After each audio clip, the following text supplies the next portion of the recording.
Graduated from Rowan University in the spring of 2022 with a sports communication and media degree. I got to actually call minor league baseball and G League basketball games while I was in school. And then I graduated, and as soon as I graduated, I went to NFL Films in Mount Laurel, New Jersey. And as much as I loved that experience, I miss putting on the headsets. I decided, you know what, talk is cheap. I have a laptop that's in my house, and so 21 months later, here we are, still on YouTube, calling games and building an incredible, loving community on here with the people that I call my Philly freaks with a capital P and a capital H. We go live for every single Phillies, Sixers, and Eagles game, and we do it like old school radio play-by-play style. I'm Jason Joseph, and this is Play-by-Play with JJ. I showed a swung on, barreled out to right field. Bye-bye baseball. That baby is long gone. Good afternoon, everybody, and welcome on into another edition of Phillies baseball here on Play-by-Play with JJ. Hopefully, you're all having yourselves a fantastic afternoon. Phillies are going to be taking on the Toronto Bluejays to wrap up this three-game series out at the Rogers Center. Phillies are 37-24 and are hoping to get their 30th win of the season. Hi, everybody. My name is Jason Joseph. This is Play-by-Play with JJ, as we just mentioned before. Before we get started, make sure you guys hit the thumbs up button, hit the subscribe button as well, and turn on the notification bell icons. We do go live for every Phillies, Sixers, and Eagles game, as just mentioned in the trailer. And we will be going live tonight, of course, as well for NBA Finals Game 1. But Jesus Luzardo is going to be on the mound today for the Philadelphia Phillies, and his opponent is going to be Chris Bassitt. The Phillies did not score a lot of runs last night. To be honest, they only put up one run. And in the first game of the series, they did take Bowden Francis early. They pretty much hit the ball really well against him, and then the bats just went cold after his 1 2/3 of an inning, and the Phillies really have only put up a total of just 3 runs over their last over their last 15 innings of work. So they're going to have to try to find a way to get the bats going today against Chris Bassitt, and Bassitt has been one of those pitchers that has actually had a lot of success against the Phillies. This year, he has a 5-3 record, as well as a 3.8 ERA. He's now 36 years old. Last time he pitched, he did give up 5 earned runs in 5 innings of work. But he's had a lot of success against the Phillies. He's a type of ground ball pitcher that has some really good stuff when he is on. But hopefully the Phillies can do a good job today against him. All right, let's get into the starting lineups. We'll do that right now. For the Philadelphia Phillies, we got Bryson Stott batting in the leadoff spot. Then it'll be Trey Turner, Bryce Harper, Kyle Schwarber, Alec Bohm, Nick Castellanos, Max Kepler, Brandon Marsh, and Rafael Marchand as well.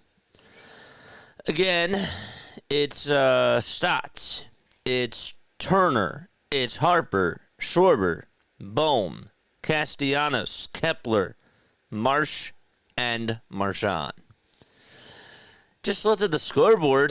The Atlanta Braves were up 10-4 going into the top of the 9th, and the Arizona Diamondbacks have come all the way back and lead it 11-10 with still 2 outs in the top of the 9th. Braves are 27-33, and they are also 17-13 at home. But when you take a look at the NL East standings, they currently stand 8 games behind the Phillies and 9.5 behind the New York Mets. Phillies come into today 1.5 games behind the Mets, and as we just mentioned, 8 games above the Washington Nationals. And 8.5 above. No, is it 8.5? I can't do the math. 9.5 above the Atlanta Braves. Braves are also 11 games behind the Mets. I forgot that the Nationals jumped them. So anyhow, We are getting ready to play some baseball, and we should be underway in just a few moments. Bassitt is on the mound right now as we speak. This will be his 13th start of the season. He's looking to go 6-3. He has 69 strikeouts. It is 66 innings of work, as well as 15 walks allowed as well. Blue Jays are in their white and blue uniforms. The text says Blue Jays across the chest. Bassitt has a sinker, a cutter, a curveball, a splitter, a four-seamer, a sweeper, and a slider. The sinker, the cutter, the curveball, and the splitter are his main 4 pitches, as well as the four-seamer, too. And then the sweeper and the slider are just added on.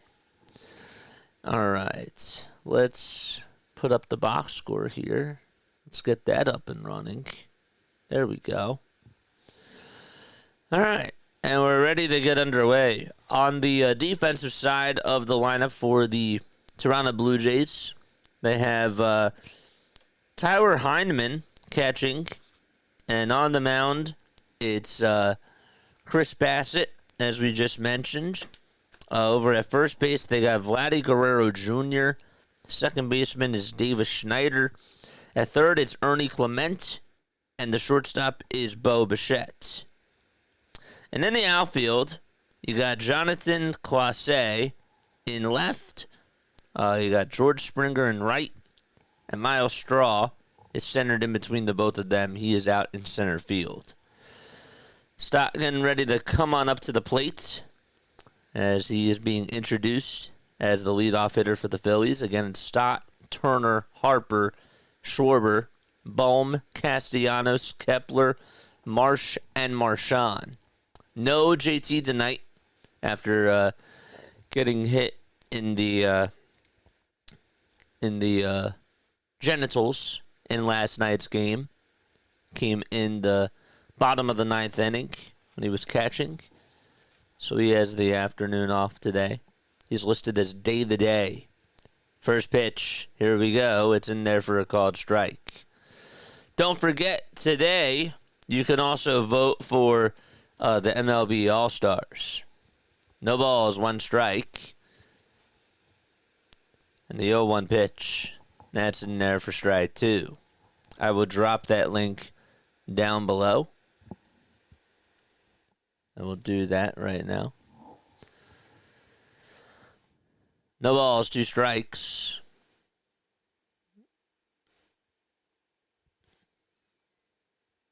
The 0-2 pitch. Here it is. Swing and a miss.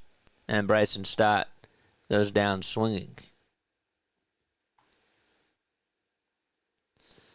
I will post that link down below.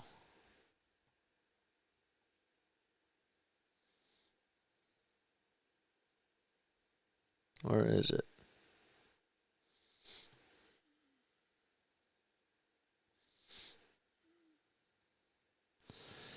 So here's the link for the All-Star voting. It's right here. More than welcome to check that out. The pitch. That's taken on the upper third of the zone. It's for a called ball. Max Coverage TV is here. What's going on? Max. You know, we still haven't gotten the extra points yet. I guess that they're just slowly rolling out like you said. 52 subs away from 6K, baby. 1 ball, 1 strike. Adrian Johnson is the home plate umpire. Then it's Quinn Wolcott over at first. Ramon De Jesus is the second base ump. And then Paul Clemens is at third. Bassitt on the hill for the Blue Jays. And the 1-1 pitch is taken down for ball 2. That's to Trey Turner. PJ says, thank you. I got you. Charles! What's up, Charles?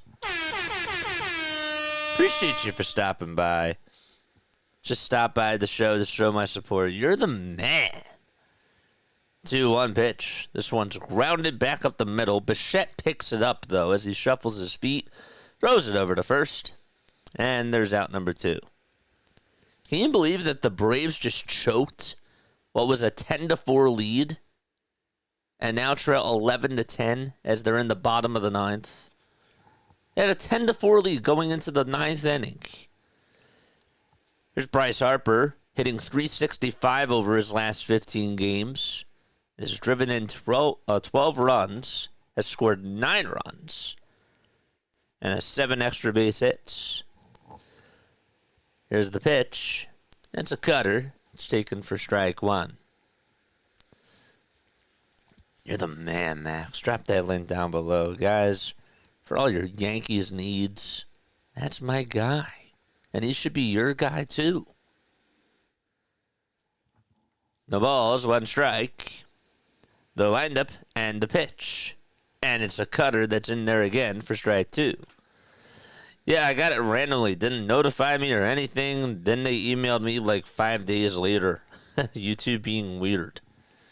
Yeah. I saw PAS got it. I saw BW got it. I'm like, did I do something wrong? Did I do that again?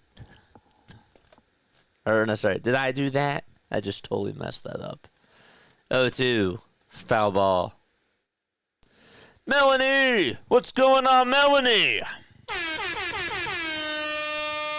All right, so 2 outs, top of the first. Harper's up. Snowball's 2 strikes. Stott struck out swinging. And Trey Turner grounded out to Bichette. Bassitt gets set above the belt. Kicks. Fires. And it's high for a ball. Bassitt, of course, was a member of the New York Mets, so the Phillies definitely had some familiarity against him.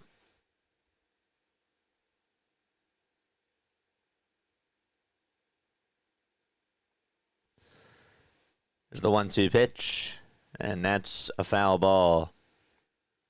Harper just got a piece of it. It was going to bounce in the dirt. As it was with the Mets during the 2022 season. 1 ball, 2 strikes. Bassitt will get the signs from Kirk, and he fires the pitch, swing and a miss. And Bryce Harper strikes out on a curveball. That was outside. And the Phillies bats start off silent. We're going to the bottom of the first. No score out at the Rogers Center. The Braves lost. Again, choked a 10-4 lead going into the top of the 9th inning. Raisel Iglesias got the loss, and the Diamondbacks were able to get the dub.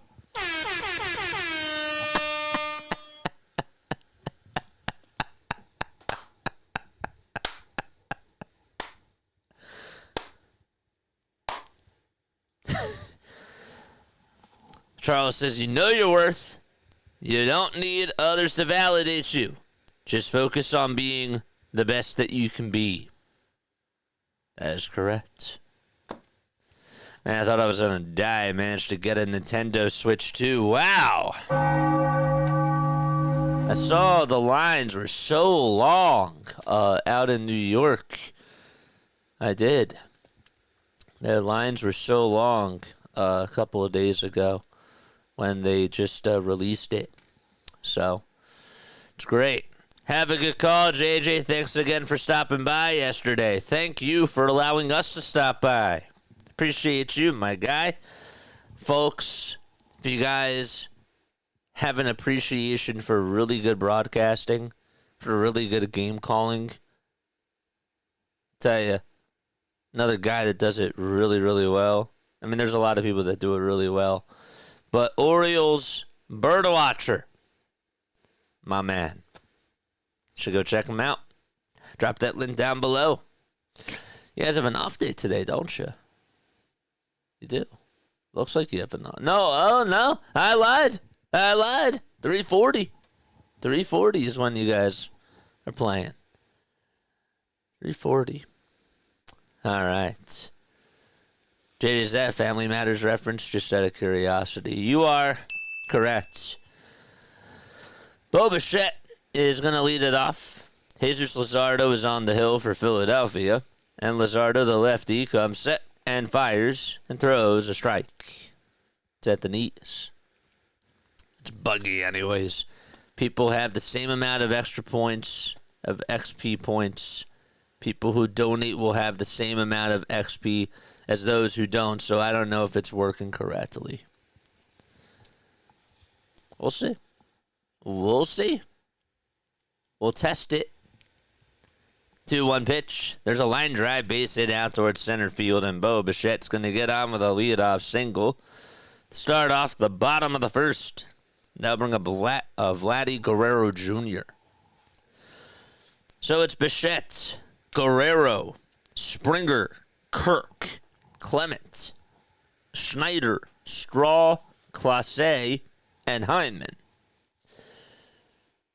as the starting lineup today for the Toronto Blue Jays. Clement is back in the lineup today, playing over at third base. He had the day off yesterday. Well, he didn't start. First pitch, and that's taken down for a ball. 1 ball, no strikes. And here's the windup and the pitch. It's in there for strike 1. Listening and roasting a pig at Chester Valley Golf Club. Keep up the good job. Thank you so much, John. Appreciate you. 1 ball, 1 strike. Luzardo comes set and delivers. And it's down and in. No score in the bottom of the first. Stott struck out swinging. And then Turner grounded out to short. And Harper struck out swinging as well against Chris Bassitt. Bichette leads off over at first. 2-1 delivery. Big swing and a miss on a nice changeup by Jesus Luzardo.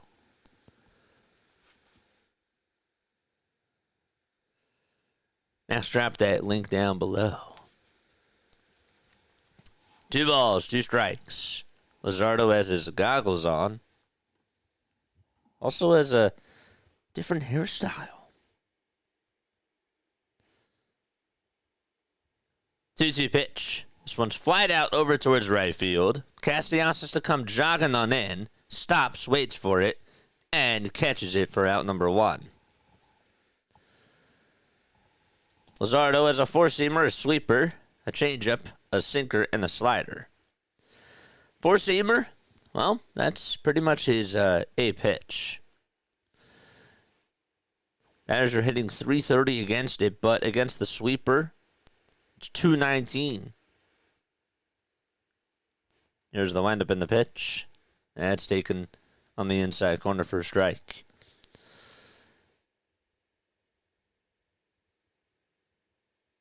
Luzardo now has cornrows. He said, according to Matt Gelb, this is what happens when you give up 12 runs. Switching the mojo. Here's the pitch to Springer. This one's flied out towards left field. And the catch will be made by Kepler. There's out number 2. Harper's at first. Stott's at second. Turner's at short. Bohm's at third. Catching again is Rafael Marchand. JT is listed as day-to-day after getting hit in the genitals in last night's 9th inning. Pitch to Kirk. That's taken for a strike. In left field, it's Kepler. Center fielder's Marsh. And the right fielder is Castellanos. 2 outs. Bottom of the first. Bichette still over at first. 0-1 to Alejandro Kirk. Swing and a miss. Kirk had the walk-off hit in last night's game. Don't forget to like. Don't forget to subscribe to the channel as well. Romano did get the loss.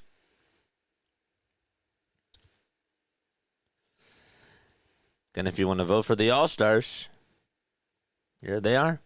Right here. 0-2 pitch on the way. Swing and a miss. Jesus Luzardo able to get out of the inning. Just allowed a single to Bichette. And that's all she wrote. We go to the top of the second. No score. Okay. Good stuff. 114 people watching. Hit the thumbs up button. And hit that subscribe button as well. Yeah. I'm trying to look and see if there's any news. Aaron Rodgers has informed the Steelers that he will fly to Pittsburgh on Friday and sign a one-year deal with the team, according to ESPN and Adam Schefter. Sign a one-year deal with the team prior to next week's minicamp. That is like the worst held secret I've ever heard. That was even worse than Jimmy Butler going to the Golden State Warriors. We all knew it was going to happen. We're here, baby. We're here. Cascos. What's going on? We're here. Going to Pittsburgh tomorrow. Ooh. What's in Pittsburgh? Family? Friends? Vacation? Pirates? I don't know. I was just spitballing. Wow.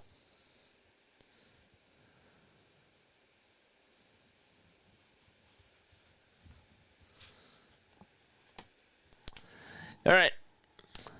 We are going to the top of the second inning. Folks, what are your final score predictions? Let us know down below. What are your final score predictions of this ball game? The pitch. There's a ground ball. It's hit back up the middle, and the shortstop has it and throws it over to first. And there's out number one. That was Kyle Schwarber. That was up. James Harden's the best Sixer of all time. Yeah. Yeah. Next question. Oh, Bohm is up.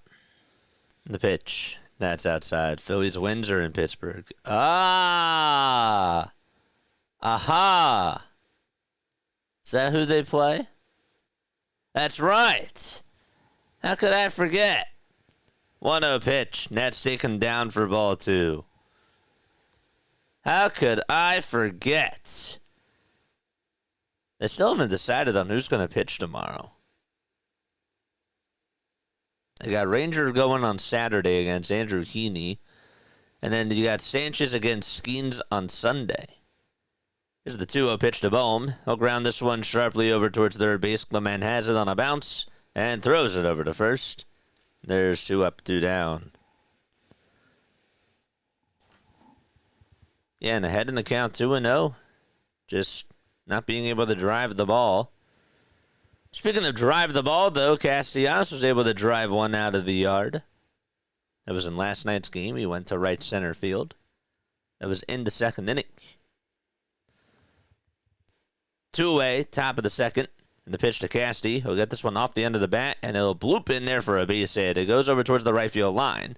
And so, Castellanos will jog on over to second base. The throw is not in time, and he gets in with a stand-up double.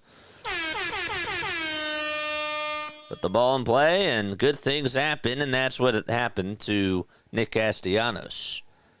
Just was able to get it off the end of the bat. It looked like it was a fastball. He was just able to tail out towards that right field line, and then it bounced and hit the backstop over in right field.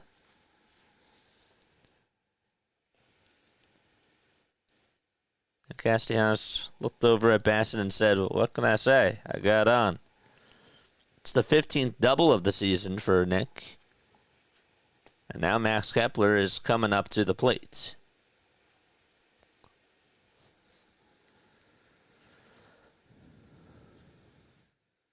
John says, I'm going to go with a 5-2 Phillies score. Thomas Patterson. What's up, Thomas? Says, I'm going to go 4-2. Very nice. The pitch. That's taken outside for a ball. Bassitt already with 19 pitches in 1 2/3. Max Kepler just hitting a $149 with runners in scoring position. And he takes the 1-0 way up high for ball 2. We need 2 more subs for us to get to 59-50. Jason says I'm going to go 3-1 Phillies win. Ooh. Sounds good. The 2-0 pitch. There's a fly ball. It's hit out over towards right field. It's going to stay in the ballpark, though, and Springer is there in front of the track. He'll make the catch. And we go to the bottom of the 2nd inning. No runs, 1 hit, 1 man left. And the bottom of the 2nd coming up. You know what bugs me? What really bugs me is that there were 2 at-bats that the Phillies had in that inning where the batters were ahead in the count 2-0. And they just gave away an at-bat. It's like they go back to their old ways. It really is. You're ahead in the count 2-0. How about make this guy throw pitches? Just saying. It's just frustrating. Rodgers signed with the Steelers. I know, that was like the worst kept secret of all time. It really was. Oh. Yeah, you know, there was something else I was going to say. And I lost the train of thought. Don't we love that? Now my eye's burning. Well, it's not burning, but there's a little sting to it. What's up, David? Larry says Rodgers won't beat out Mason Rudolph. It's funny. It is like the worst kept secret.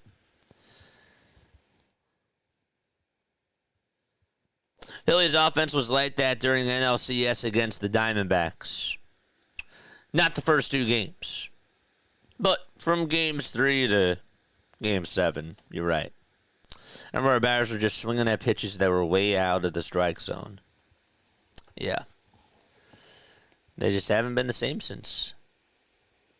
What happened after game 2? What happened to my Phillies after game 2 of the NLCS? It's like that they've had this bug for almost, it's going into what, the 2nd year of it?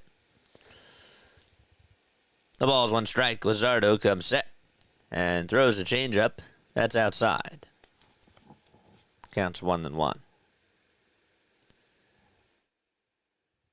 Here's the windup, and here's the pitch. This one's popped up over towards right field. Does Castellanos have room? He does, and he'll make the catch over by the line. Ernie Clement flies out to right. And Davis Schneider is coming up. Got it just in foul territory. What's up, JJ? How you doing? Phillies win with a major victory, 9-2. I love the optimism, AJP. Here's Davis, and he swings and misses at the four-seamer. He was late. Schneider just hitting a .190 in 12 games. He's slugging .333. Has 1 homer and 2 RBI, including the home run in the first game of the series. The pitch. It's taken up high. It's 1 ball, 1 strike. Excuse me. 1-1 pitch. There's a fly ball hit out over towards left field. That's going to drop in for a base hit. Kepler can't field it properly, but nonetheless, it doesn't go too far away from him, and Davis Schneider's going to be held for a single. The ball bounced in front of Kepler, and as he tried to play it on a hop, the ball bounced just above his waist, and he just could not get the glove, couldn't get the ball in the glove. It just didn't bounce right into the glove. It deflected off of the heel of the glove, and it went over towards his left side. But nonetheless, a runner stays put.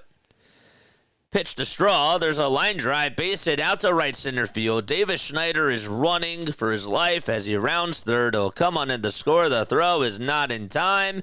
It's a gapper. It's an RBI double hit by Miles Straw, and the Jays have a 1-0 lead on an RBI double by Miles Straw.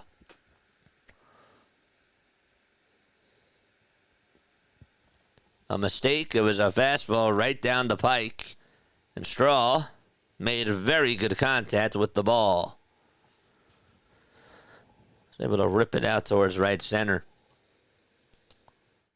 New headline, stealed the bank. Frogers convicted. I like that. I like that a lot. AJP says lots of laughs and giggles last night. Oh, that's how you get by, right? The team only puts up one run. You got to laugh. You got to make it entertaining. The pitch. That's taken in now. It's a 1-1 count to Jonathan Classe. Never heard it spelled that way. 1-1. Foul ball.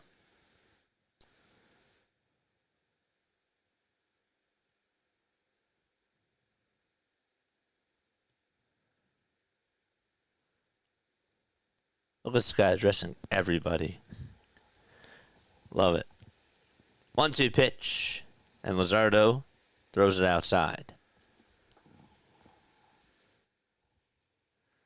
1-0 Blue Jays thanks to an RBI double by Miles Straw.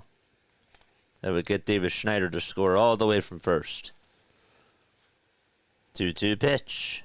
Outside and high for ball 3.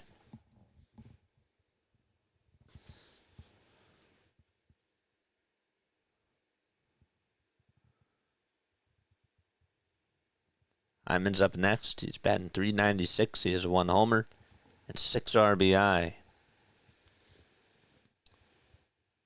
Luzardo again gets the signs from Marchand. Looks back at second. Now back to the plate in the pitch. This one's going to be grounded over towards shortstop. It's backhanded by Turner. He has to fire it over to first, and he does.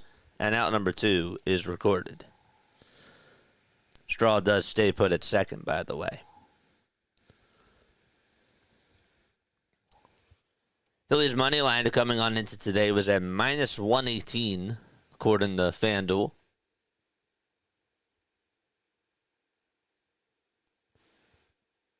And after this, they go to PNC Park and play a weekend series against the Pirates. The pitch to Hyman, and it's outside.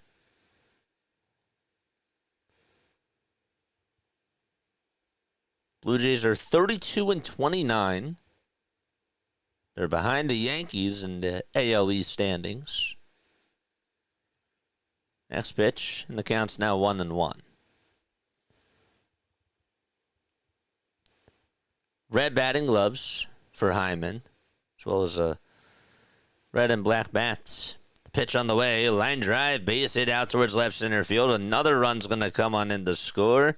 And another RBI double as Tyler Hyman comes through.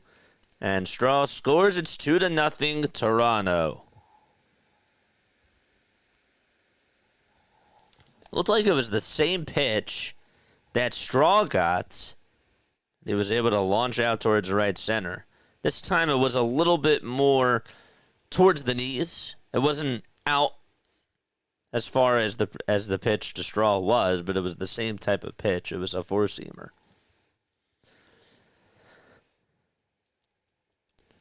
And now Bo Bichette's coming up.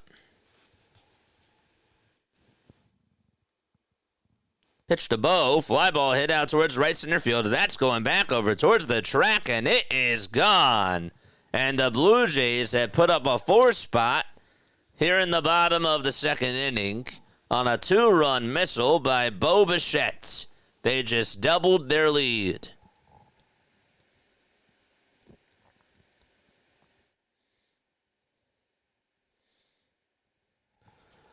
They are jumping all over Jesus Luzardo.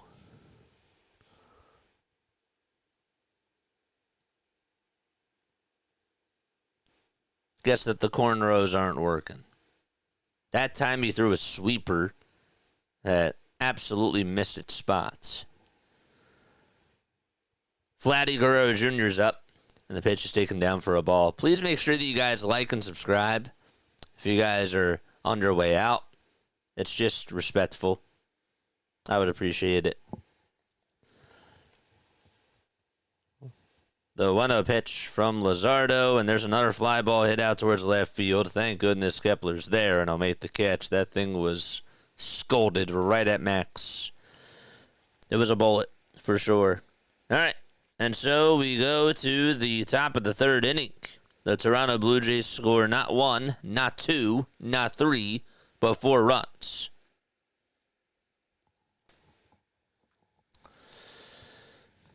I love this team, says AJP, but I hate seeing them fail, and one day these failures will bring us to the promised land again, and we'll win a World Series. I'm with you there. No matter how bad this team gets, they will always still have my support. I may not always agree with certain things, but guess what? They're still a part of Philadelphia sports, and I support them. And this is the team that got me into baseball, that got me into sports in general. And so I have the longest love for them. So I understand.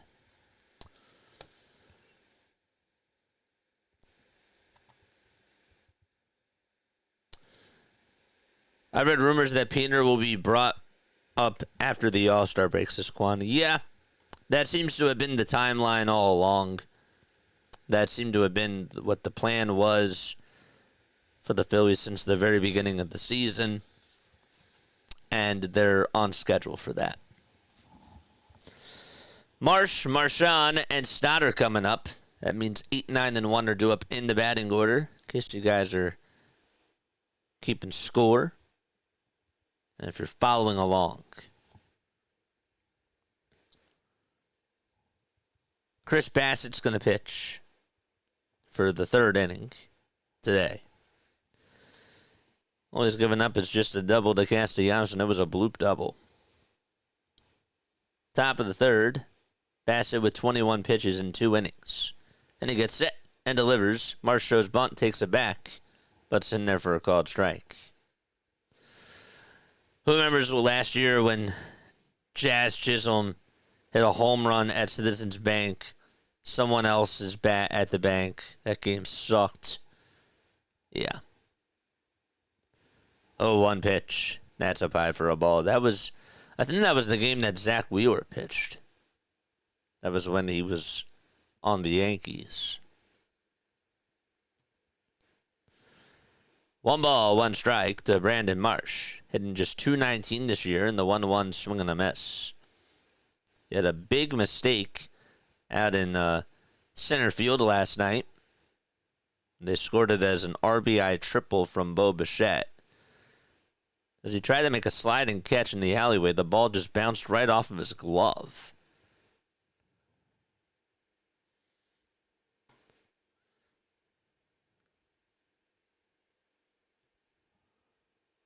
One-two pitch.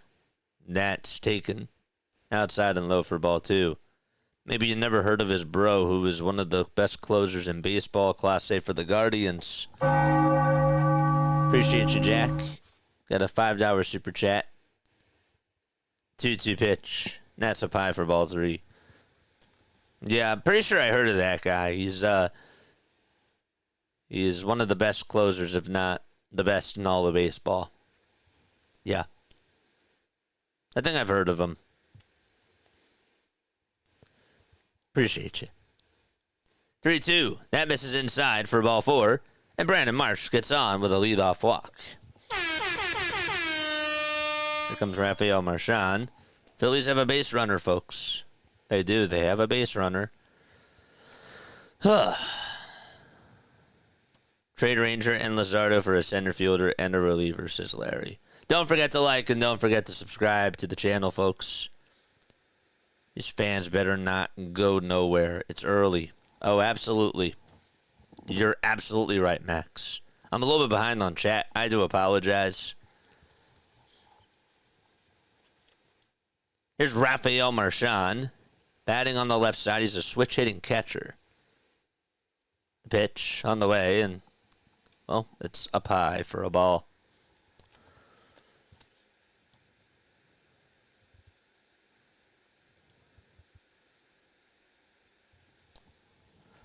1 ball, no strikes.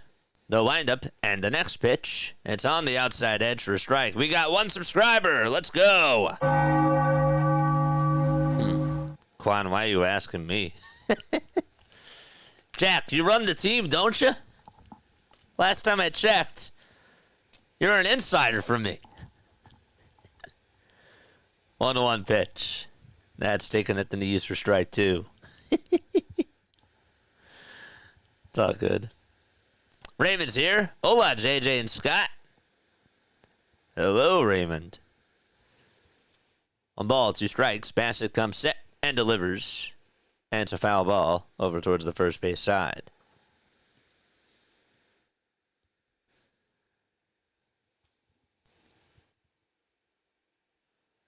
The Royals are playing a doubleheader out in St. Louis and currently lead game 1 by a score of 3-2. They're in the top of the 8th. Bassitt's going to reset here. Marsh is over at first, and Bassitt will take a step off the rubber.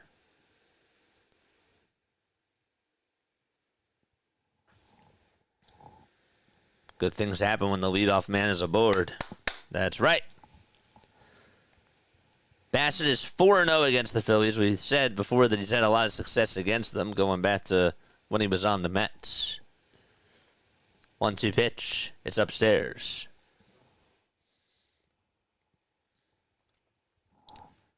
ERA is just at a 2.36 against the Phillies.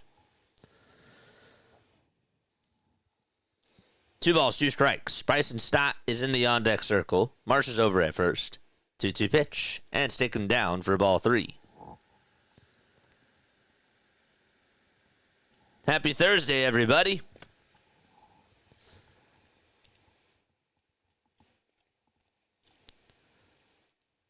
Stott struck out swinging to start off the ball game. Marchand's in the box, though, and the 3-2 pitch. This one's going to be grounded over towards third base. They won't have a throw over to second, but Clement instead picks it up, throws it over to first. It's in time. Pitch looked like it was outside. Rafael Marchand just sort of stabbed at it. There's 1 out.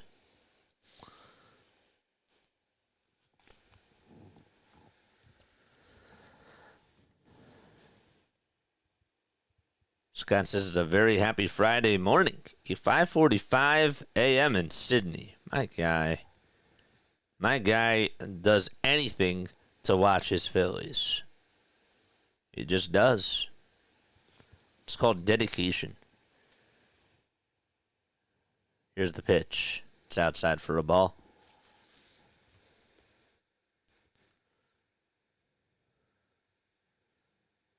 Guys, we're not trying to deal with that either. I'm with you. 1 ball, no strikes. The pitch to Stott. This one's popped up over towards the middle infield. Bichette gets under it, drifts towards his left side, and makes the catch. And 2 away. Stott not happy with himself.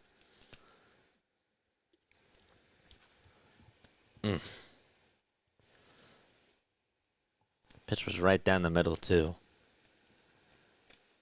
I'm telling you, it's, for some reason, the Phillies just struggle against guys that are just ground ball pitchers.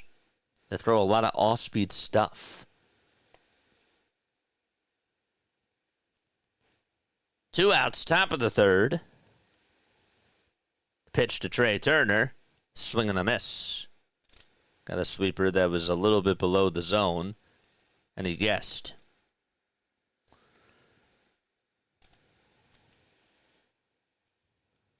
The ball is 1 strike.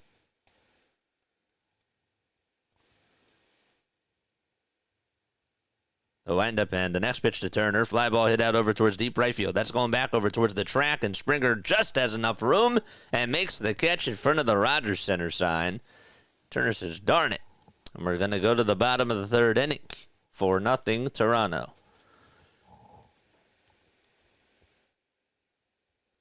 All right. Appreciate you all for tuning on in. Orioles and Mariners just got started. They're in the top of the first. Let's take a look at some of the out-of-town scores. A lot of afternoon games today. We got the Minnesota Twins. They are out in Sacramento taking on the Athletics. They're in the bottom of the first. The Athletics have runners at first and second with nobody out. No score. Padres and Giants just getting underway. That game just started. It's in the top of the first. One out. Nobody on. Mets will be playing the Dodgers a little bit later on in about less than a half hour. That'll be the wrap up their series out at Dodger Stadium. And then tonight, well, actually, let's make sure that we say this. The Braves had a 10-4 lead going into the ninth inning against the Diamondbacks. The Diamondbacks came back and beat them 11-10. So that's the only final score that we have. Astros will be playing against the Pittsburgh Pirates. It'll be at 6:40 p.m. Eastern Time. Yankees are hosting the Guardians. Go check out Max Coverage TV.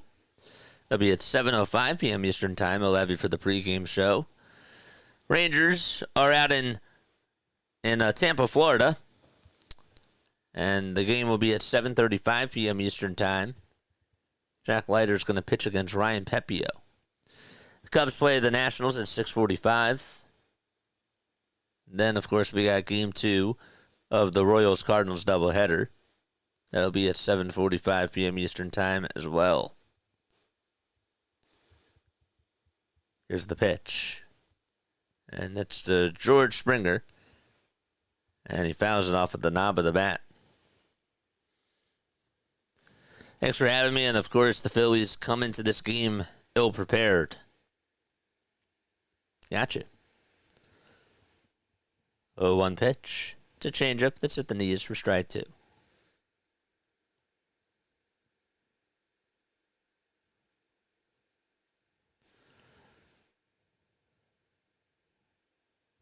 Oh, 2 pitch.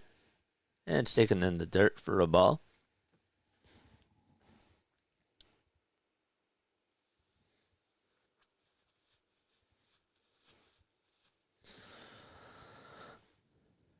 Five seconds left on the pitch clock. Luzardo gets set and delivers and gets the call for a strike 3. It was a slider, looked a little bit down, and George Springer has some words with Adrian Johnson. There's a strikeout for Luzardo. It's a good pitch, and a good job by Marchand to frame that.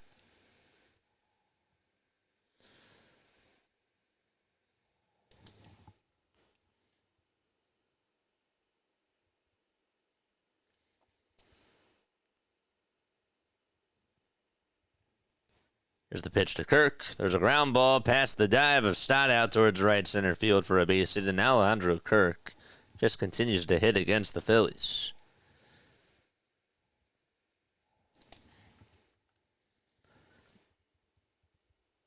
Just off the barrel of the bat.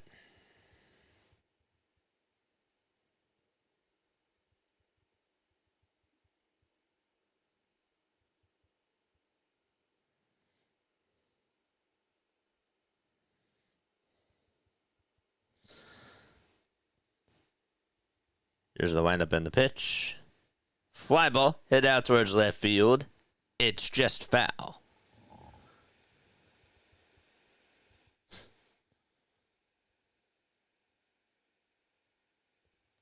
There's not a lot of room down that left field line. It's maybe about a foot, maybe 2 feet between the wall and foul territory out towards that left field corner. 0-1 pitch. Fouled away again.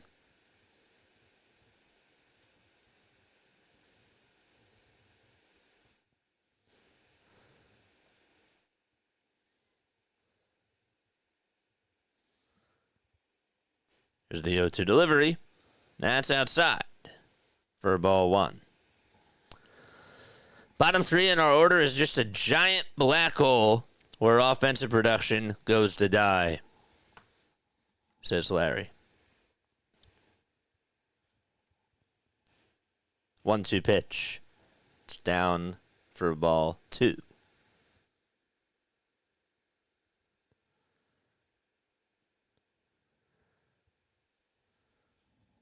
Two balls, 2 strikes. Luzardo comes set and delivers. This one's going to be hit out towards the left center field gap for a base hit. And Kepler's going to cut it off. Alejandro Kirk is going to go over to third nonetheless, as the throw is cut off by Trey Turner. And it's another double allowed by Luzardo. That's the third double that he has allowed today. Just does not have his stuff. Everything is flat.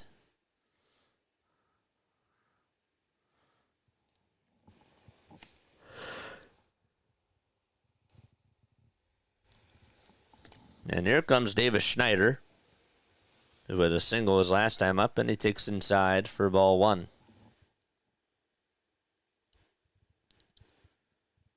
Kirk, Clement, Schneider, and Straw each have a hit against Luzardo. 1-0 pitch. Down again for ball 2. Don't forget to like. Don't forget to subscribe, folks.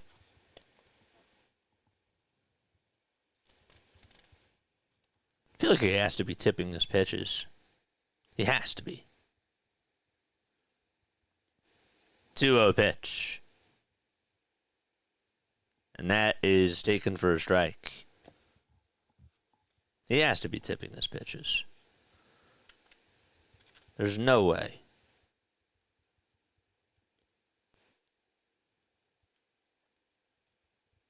Schneider's 0 for 6 against Luzardo. Heading on into today. The pitch is taken for a strike. 2 balls, 2 strikes. The windup, the pitch. Fouled off again.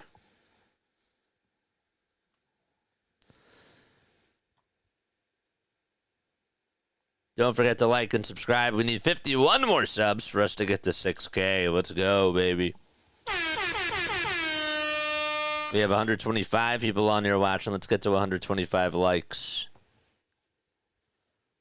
None of the Phillies have sucked, but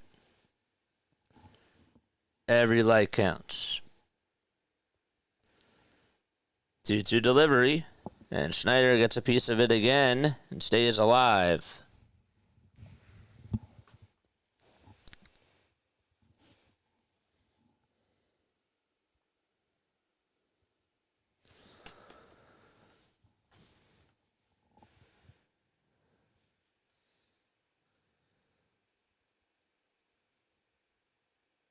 Two again. High and away for ball 3.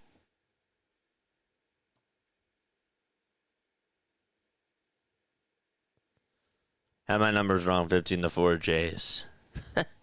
Gosh.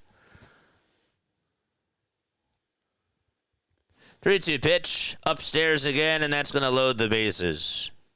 I mean, here's an idea. How about you go out there and talk to him, Caleb? Haven't seen one mound visit. There he is. There he is. There he goes.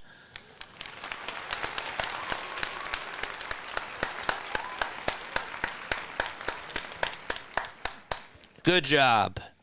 There you go. There you go. What a joke. Miles Straw's coming up. Again, 4-0 Toronto. With 1 out in the bottom of the 3rd. Crazy. What a joke. What's up, Katie? How are you? It's about time. Mr. Dino's here. What's going on? Yeah. Now Caleb's going back to the dugout. Anyone warming up? Larry, I think you know the answer. 1 out, bottom of the 3rd. Straw's up, and the pitch, swing and a miss.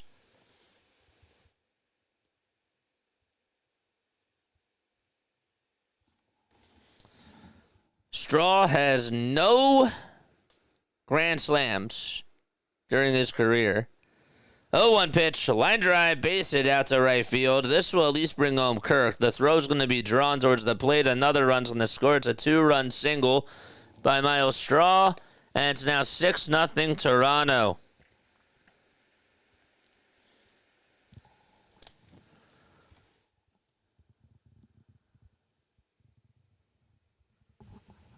Just right off the end of the bat. 7 hits for the Jays, making now 8. And just 2 1/3.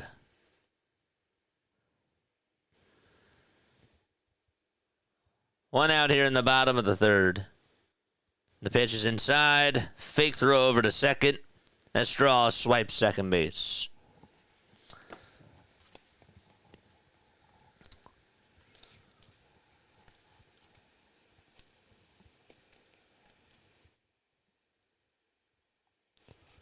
Five seconds left on the pitch clock. Class A's up. And the pitch is down and in.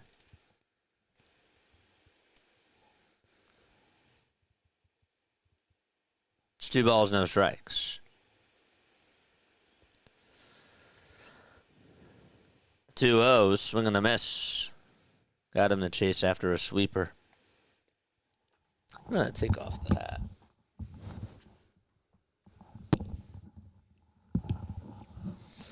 That doesn't seem to be working right now. 2-1 delivery. It's inside. Counts now 3-1.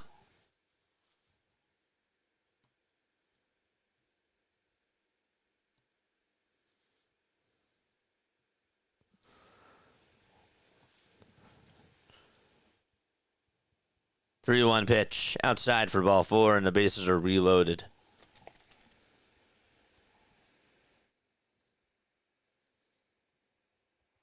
Springer struck out looking. Caleb Cotham now is on the phone. Somebody's going to get warmed up. So Springer struck out looking. Kirk got on with a single. Clement doubled. Davis walked. Straw had a 2-run single. And Clase has walked. Bases are juiced. And Tower Heineman's up. And timeout taken.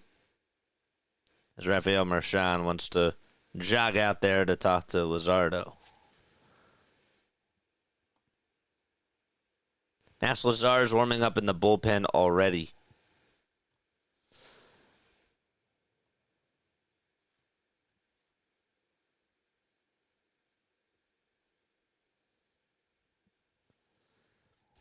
I hear you. I hear you. The pitch. Foul ball.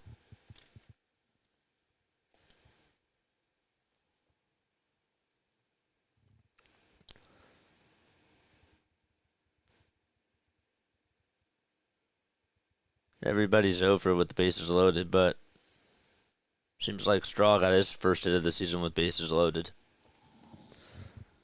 The pitch. It's up high for a ball. How come that can't happen to the Phillies? Don't know.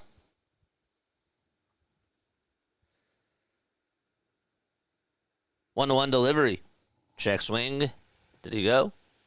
First base umpire couldn't tell. They say no, he did not. They cut so quickly.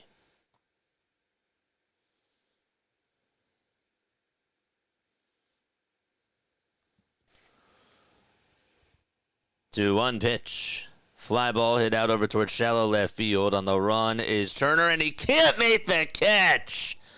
And another couple of runs are going to score. He just turned around, couldn't make the basket catch, and this is getting ugly.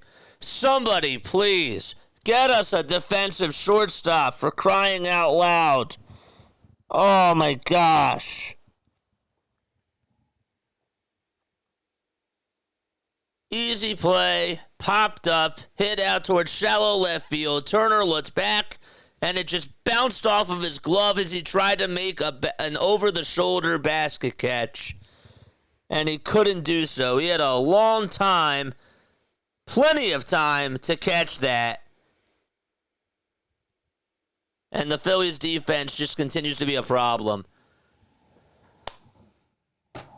And Rob is going to make a move. That's going to be it for Jesus Luzardo. If that's not scored in E6, I don't know what is.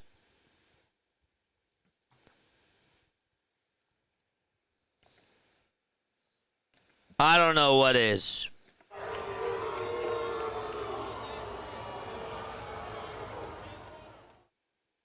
They call it a single to left. Are you kidding me? Oh my gosh. That's not a single. That is not a single. What world are we living in? Oh my gosh.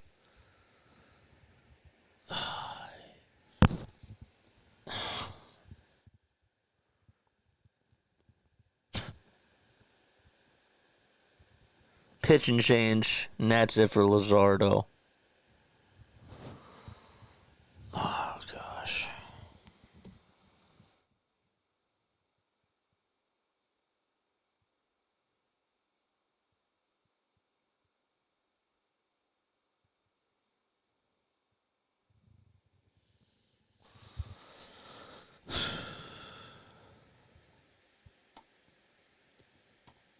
Unreal.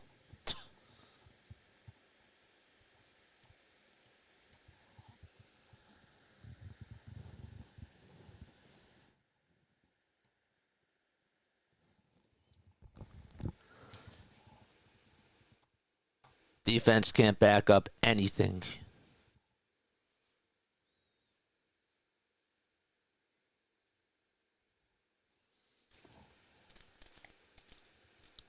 Lazar's going to pitch. Still bottom of the third with 1 out. How in the world is that ruled a 2-run single?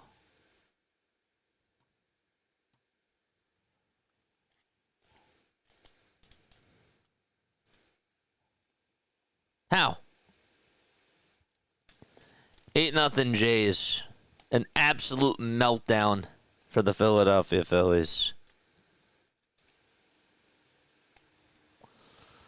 Bichette's up.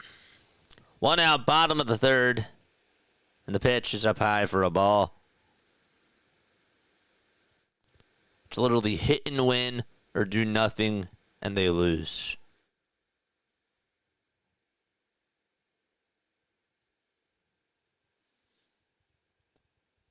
1-0 pitch. Swing and a miss.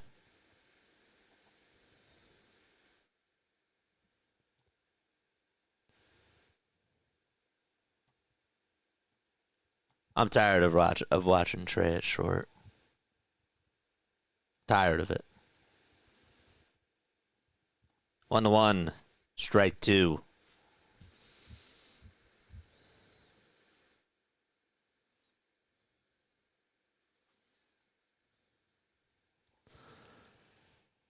Bichette's 2 for 2.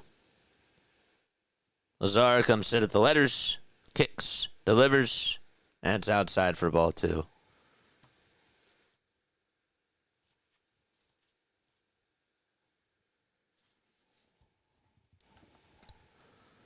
This is getting ugly.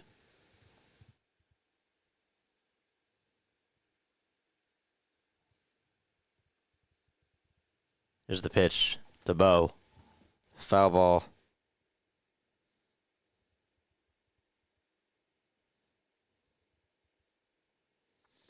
Drunk Phillies fan says that the Phillies should give away a blindfold and earplugs as their next giveaway.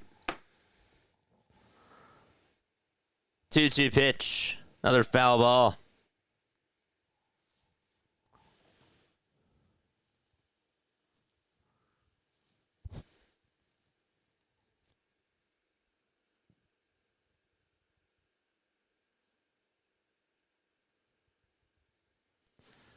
Two balls, 2 strikes. And the pitch is outside and low for ball 3. Is anybody else mad at Trey?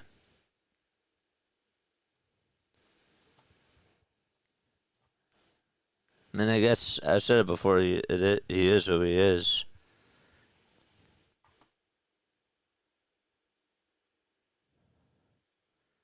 Three-two pitch, foul ball.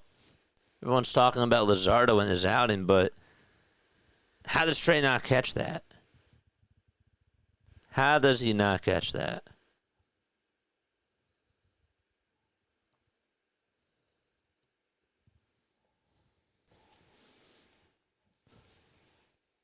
Three-two pitch. Ground ball, hot shotted over to second base. The throw to shortstop. There's one. The throw to first. And finally, the Phillies get out of the inning with a 4-6-3 double play. It was hit right at Bryson Stott. All right. We're going to the top of the fourth. It's 8-0 Toronto.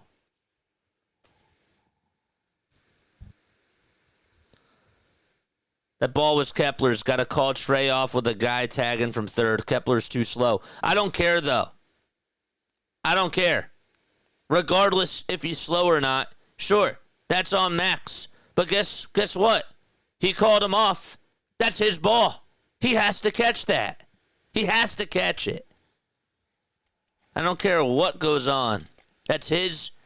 Even though you're right, yes, Kepler has to get to that ball. Make the catch. Did you make the catch or not?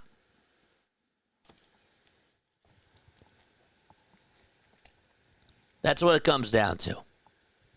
He was right there. He was right there, and it just bounced out of his glove. I'm with you, and I understand what you're saying, but he has to catch that. I'll be right back. Don't go anywhere. Stay tuned.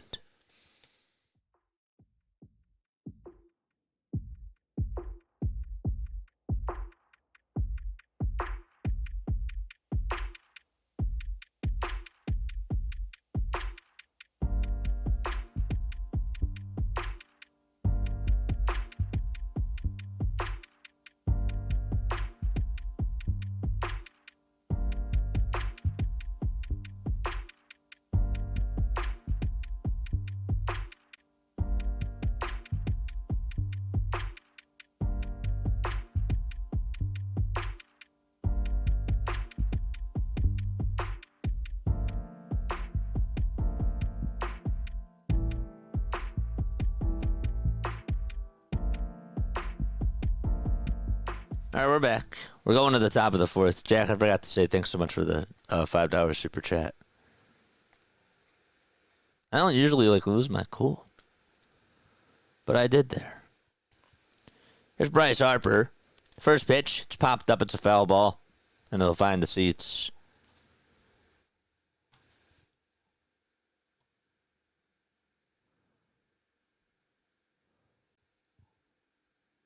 Oh, and 1 is the count to Bryce. Bassitt comes set and fires. There's a ground ball hit sharply over towards third base. Clement picks it up, throws it over to first. It's in time. There's 1 out. I don't care if he was slow to the ball or not. Yeah, I do care about that. He should have ran faster. I'm with you there. But Turner was right there, and he has to catch it. All this pitch track stuff, all this pitch comm devices and all these things that are supposed to be used for better communication. How's that working?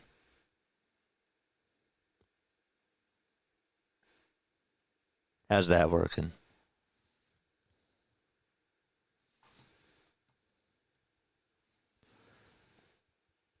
The ball is 1 strike.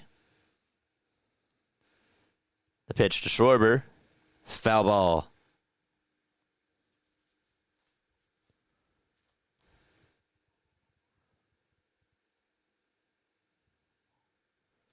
Our secret says a dysfunctional clubhouse robs approach complacency after 5 years. It's not so much of a talent issue. Is it? 0-2 pitch, he went around. The pitch was high. Schwarber goes down swinging. There's 2 away.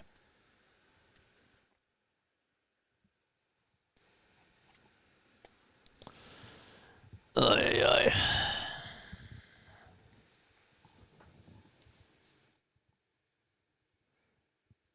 When the Phillies bat their inning like last 1 minute and they out, when their opponents bat, it's like 20 minutes.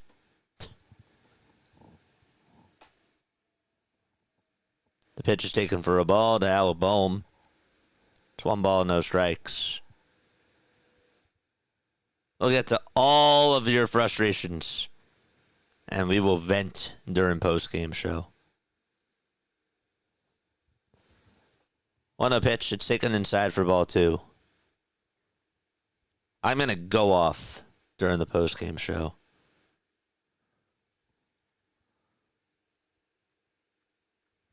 Two balls, no strikes. To Alabome.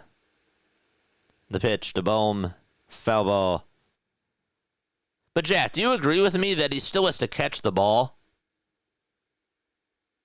Do you still agree with me on that?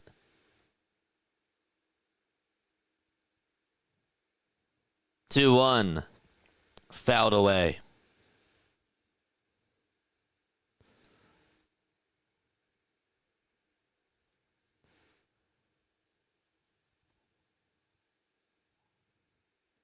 Jack says no. Why?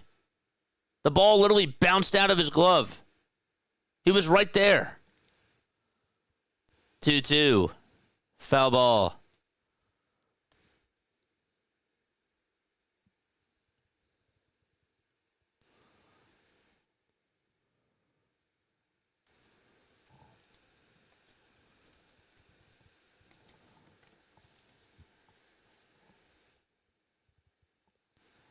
Two balls, 2 strikes.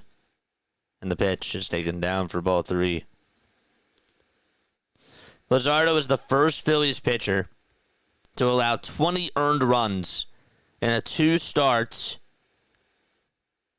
span since Cloud Willoughby in 1930.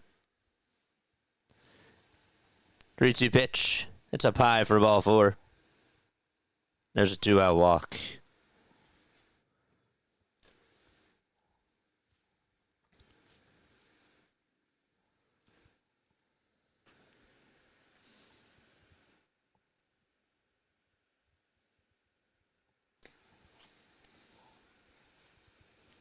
Here comes Nick Castellanos.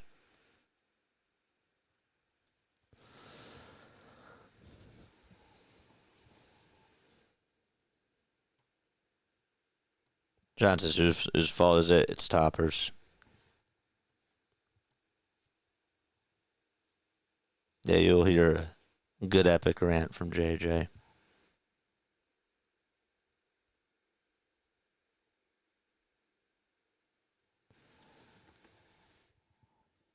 Pitch is taken for a ball.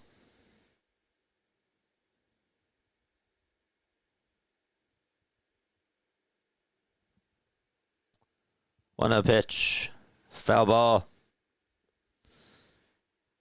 After blowing a 6-run lead in the 9th, the Braves are calling up Craig Kimbrell from AAA.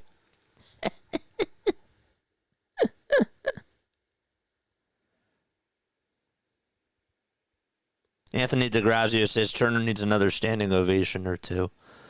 1-1. Line drive, base hit out to right field. Bohm stops at second. There's runners on at first and second.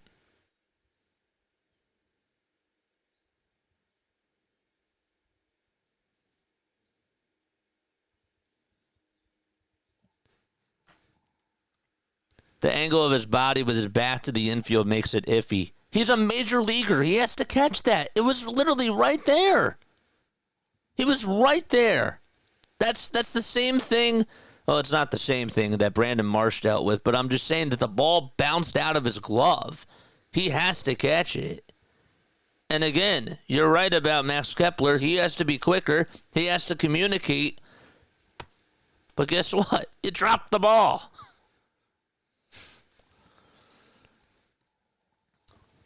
Who would I start? I don't even know. I don't even know at this point.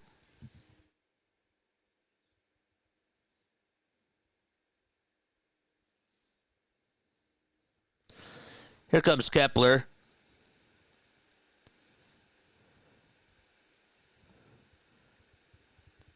Pitch on the way, and it's taken way outside for a ball.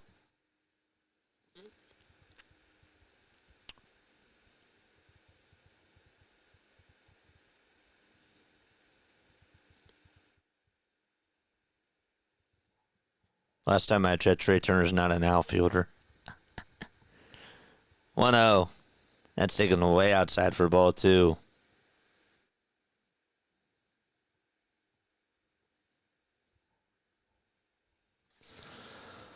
Two balls, no strikes. Phillies are 0 for 3 with runners in scoring position. The Blue Jays are 4 for 6. The 2-0 delivery, it's outside for ball 3. Fire the whole team, bring up the entire AAA team.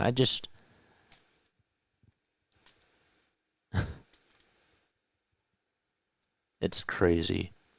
You will hear a nice rant after this game. 3-0 pitch. That's taken for a strike. This team is schizophrenic. Build the team around Billy Ball analytics. Well, that's how they're built. It's exactly how they're built right now. 3-1 pitch to Kepler. There's a fly ball. It's hit out over towards left field. It's carrying. It's going back over towards the warning track, and the catch will be made for out number 3. We're going to the bottom of the 4th. 8-0 Jays. Bareback, don't go anywhere.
Folks, make sure you guys hit the thumbs up button and hit that subscribe button as well. We appreciate you all for being on here. 8-0 Toronto. That is the score. Folks are talking about firing Rob. Tell you what, I don't even think that that's enough. At this point, I don't even think that that's enough. Vladdy Guerrero Jr. is up, and he takes a curveball. It's in there for a strike.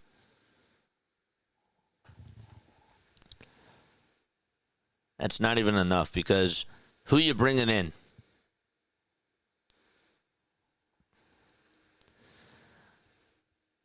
Pitch is down in the way for a ball.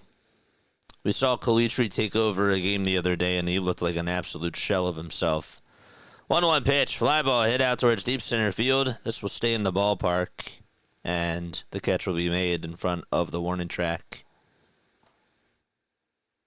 Calitri looked so bad when he took over as interim manager for the one game. I know that that was just one game, but my gosh.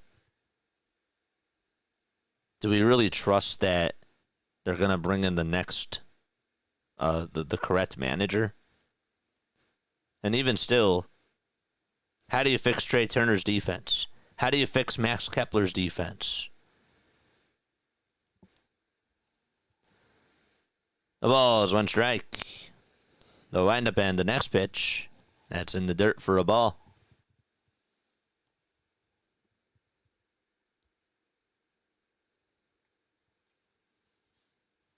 Springer is lined out, and he is struck out. The 1-1 pitch. Popped up over towards shallow right field. Stott's there. Calls off Castellanos and makes the catch for the second out.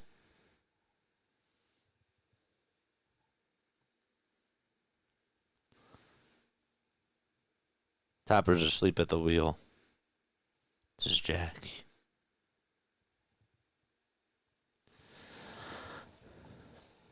Who would be your candidate to bring in as new manager for the Philadelphia Phillies?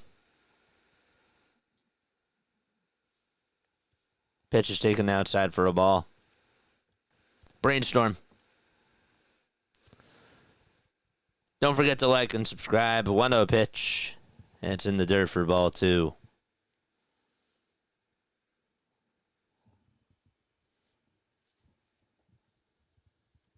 We only have 84 likes. Come on, folks. Let's go. 2-0 pitch. That's in there for a called strike.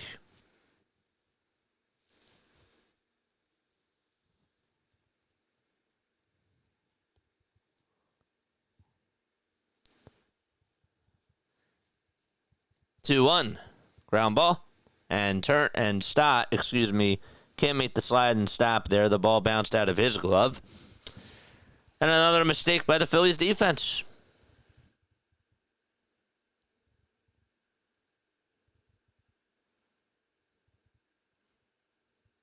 Makes that play all the time, too. Tried the slide towards his right side up the middle. The ball just bounced out of his glove.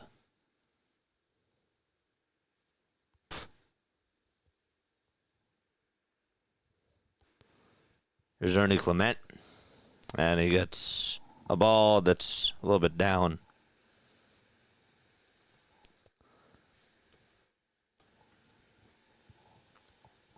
Appreciate that, Otto. 1-0 pitch. It's in there for a strike.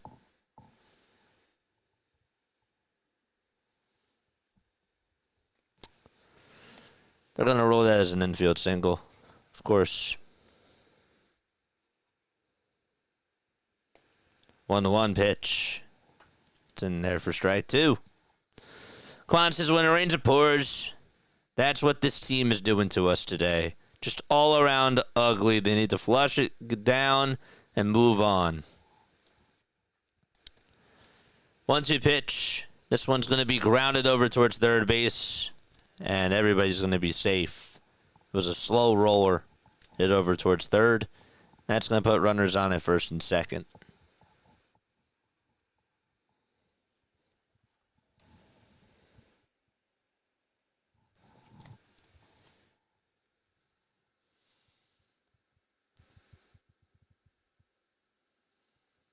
Pete Alonso now has 3 home runs in his last 3 games.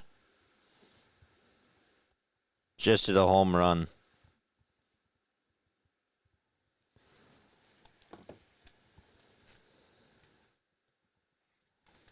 The pitch. That's taken for a ball. This is low energy mood. Where are all the rally time sound effects? Well, when they're down 8-0, I don't really think that we're rallying. Plus, they're not up.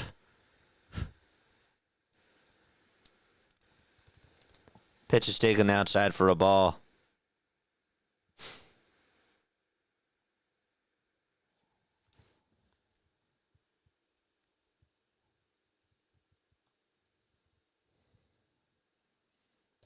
Two-0 pitch.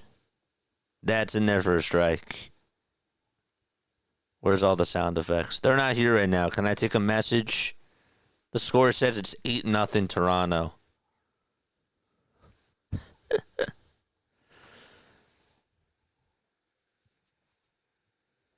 Luzardo comes set and delivers. Throws a cutter. It's in there for strike 2. Momentum is a funny thing. You're right. And I knew that you were being sarcastic. I knew you were. What's up, BW?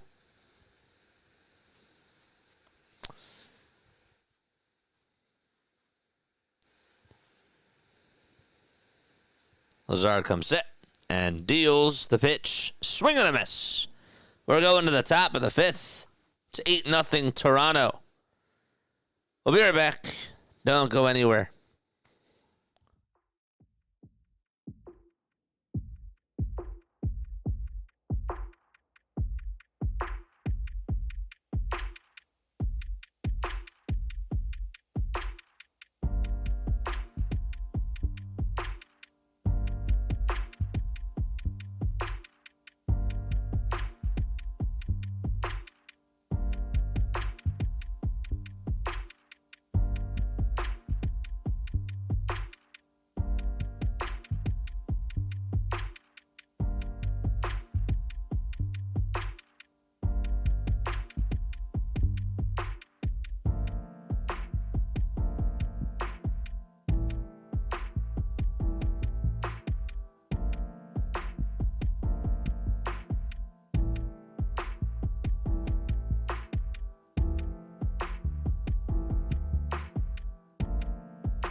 All right.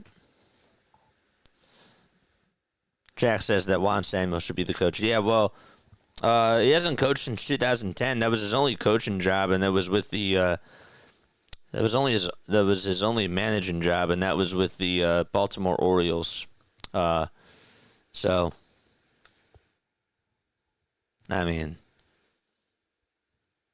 I don't know. Doesn't have a lot of managing experience, and I don't think that we want that on a team that has championship aspirations. That's just me, but I was joking about me. I wouldn't actually be a candidate, obviously. 0-1. That's in there for a strike to Brandon Marsh.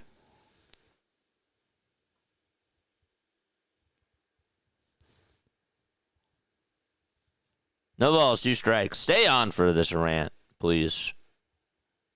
After the game is done. 0-2 pitch. This one's going to be grounded over towards the in front of home plate. And Kirk takes off the mask, or Hyman takes off the mask, fires it over to first, and there's out number 1. This team has no heart. What happened to all the energy? Why don't you play the sound effects? I wasn't mocking BW. I know that he was joking, but some people have said that, and they're, I don't know. All right, come on, Raphael. Let's go. Marchand today 0 for 1. Pitch to Marchand. Popped up. Hit over towards third base. Clement's there. He'll make the catch. It's okay. We'll get him next time. That's okay. We'll get him next time. 2 outs, top of the 5th. It's okay.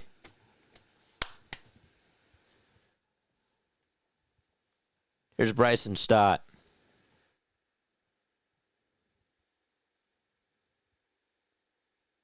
Wes Wilson was catching behind the plate today during warm-ups.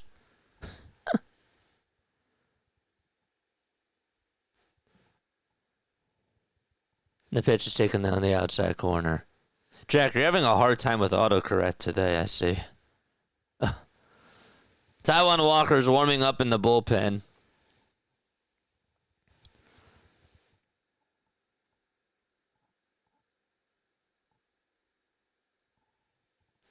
The ball is 1 strike.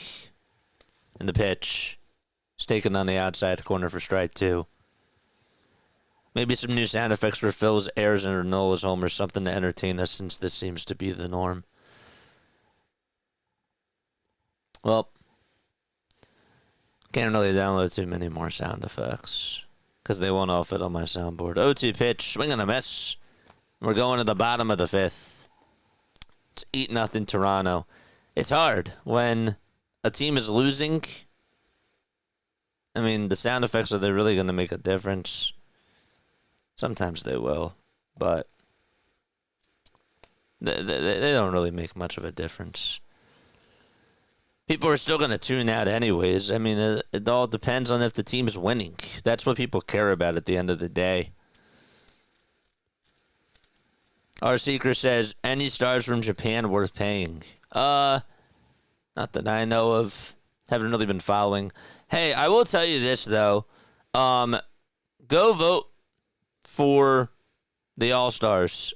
This might be bad timing, but you know what? There it is, right there. Bench Stott. Jack, they got to bench more than just Stott. Okay, like,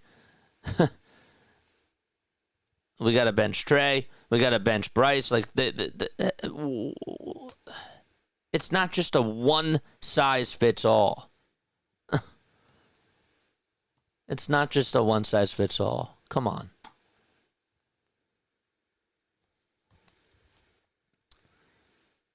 I'm still listening, but it's hard to enjoy this team getting whipped. Yeah, it is. It is. Absolutely, it's hard. And to see them just be, it's not even just that they're getting whipped. They're not showing any signs of life. None. 2 hits. 2 hits in 5 innings. They did not even come to play.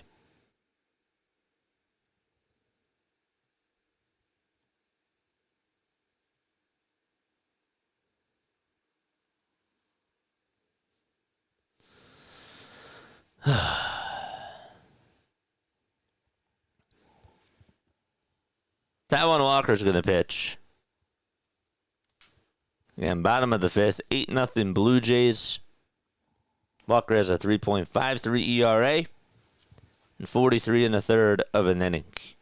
39 strikeouts as well, and 17 walks allowed. Here's the pitch to Straw, and it's outside for a ball.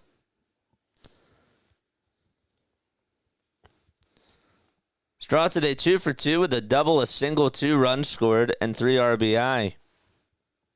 The 1-0 pitch. He'll get the call there, Taiwan Walker. It's in there for a strike.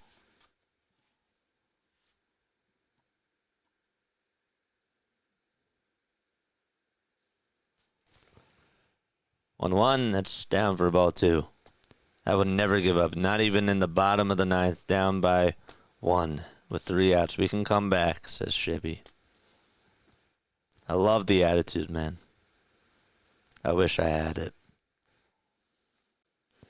Yeah, it feels like the players are quitting. I can forgive losing badly, but lack of energy and care grips me. Absolutely. Absolutely. 3-1. It's in there for strike 2. Look at our viewers right now. We're at 93 people. Do you think that, we got up to 200. We got up to 200 by this time during last week. Who wants to tune in? 3-2 pitch and a called strike 3 at the knees. We're in the bottom of the 5th with 1 out. Who would be considered the weak links of this team? It's a loaded question because it's not a straight answer. There's a lot of weak links. And I guess that when you really focus on the core of it, Rob and Dave are up there. I'm usually not quick to point the finger, but it just seems like we've just had the same approach over the last 3 years. The same philosophies. And now we're stuck. 2-0, swing and a miss. We just got to get lucky. I will never forget when Dave Dombrowski said that. We just got to get lucky. 2-1. Swing and a miss. It's 2 balls, 2 strikes. I'm still here, brother. Anthony, you're the man. Class A is up. And the 2-2 pitch just barely misses inside for ball 3. I'll still tune in because JJ is here providing us content. We are loyal to this team to a fault. Absolutely. 3-2 foul ball. Walker's pitching now for the Phillies. Jesus Luzardo had a terrible day today. 2 bad outings in a row for Luzardo. Couldn't also get help from his defense. 3-2. Fly ball hit out towards left center field. On the run is Marsh, and he's there to make the catch, and there's out number 2.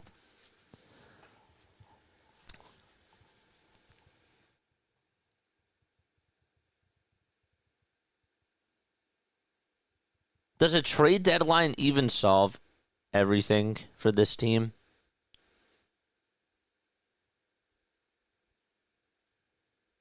Agree, that's clubhouse dysfunction. It is. It's topsy-turvy. The pitch on the way, foul ball.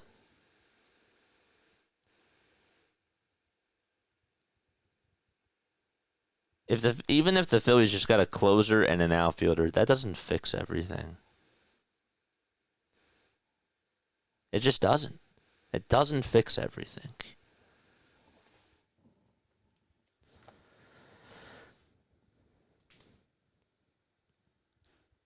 They could bring up Crawford and Otto, and it still wouldn't fix everything. 0-1 pitch. Fly ball. It's hit out over towards straightaway center field. Marsh is there. He'll make the catch. And there's out number 3. Going to the top of the 6th. It's 8-0 Bluejays. You will hear an epic rant after this. And also, by the way, for those of you that are still tuning on in, I am going to be giving away memberships because you guys are awesome.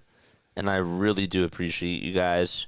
Because, you know, you need you need to be rewarded for this. You just do. You do. So, we're sending out 5 memberships right now for you guys. Because you guys are awesome. Mike, Ron, King Ballmer, CeeLo, and Michael, congratulations. You guys all deserve it. You do. You do. I may not be able to refund you your time, but I still wanted to gift you guys something because after a game like this, and there's still time left to go, obviously. And maybe, who knows, like maybe we might see a comeback or something, but you guys do deserve something to be compensated, I believe. I mean, we're paying Turner to be a top 5 shortstop, and he's not even close to that. Come on, he's not even top 10. Marsh and Rojas are platoons, has shown its run, of course. Shown its run, its course. JT regressed badly. Boma's not stepped up. Stott's been streaky. The Stars have been streaky. And you're putting so much pressure on your starting pitchers when your bullpen is just so limited. Appreciate you, JJ. Rain, sleet, or snow, JJ trained to go. Appreciate you guys. Here's a positive. Blasty House has been doing great. You guys are awesome. Melanie says we appreciate you. We're all in this dumpster fire together. And that's the beauty of this, right? I mean, it's not great to be in a dumpster fire. I've never been in one, thank God, but nor do I plan on being in one, literally. But, yeah, we support each other no matter what. First pitch to Trey, swing and a miss. 0-1, it's taken down for a ball.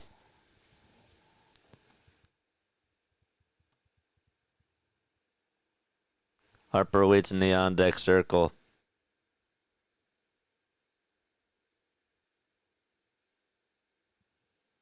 1 ball, 1 strike. Bassitt comes set and delivers in the pitch to Turner. Fly ball hit out over towards left center field on the run is the center fielder. He can't make the catch. It hits off the top of the wall. Turner's going to go on over to second base, and he gets on with a double. Turner has actually, offensively speaking, he has been hitting the ball better, I have to say.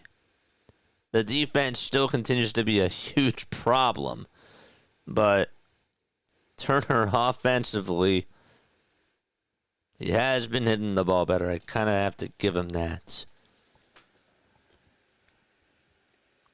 First 2 at-bats didn't look good, but... And now Bryce Harper's up.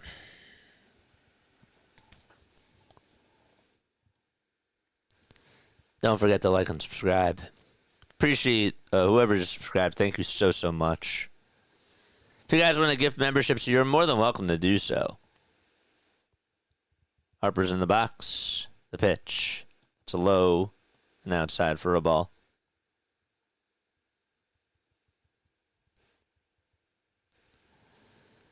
Turner padding his stats. Yeah, I'm with you. Here's the 1-0 pitch to Bryce. It's outside for ball 2. I'm usually so good without losing my cool.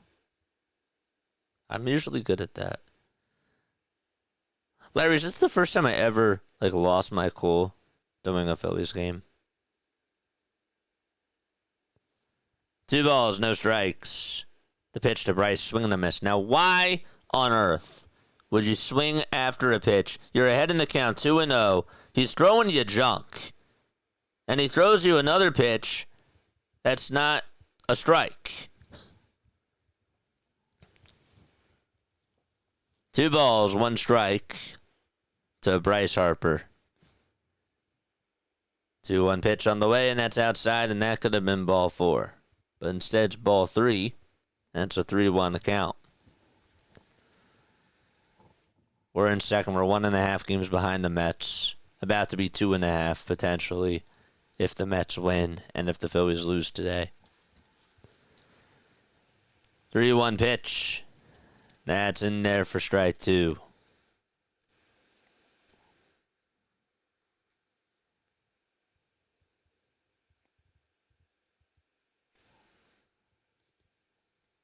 The count is full to Harper. Can he get on here? 3-2 on the way. Swing and a miss. And Bryce Harper is down on strikes.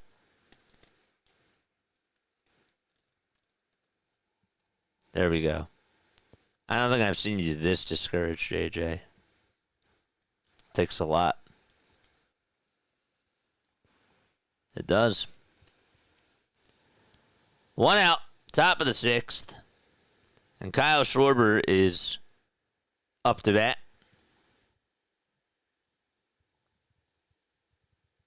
Here's the pitch. It's way up high for a ball.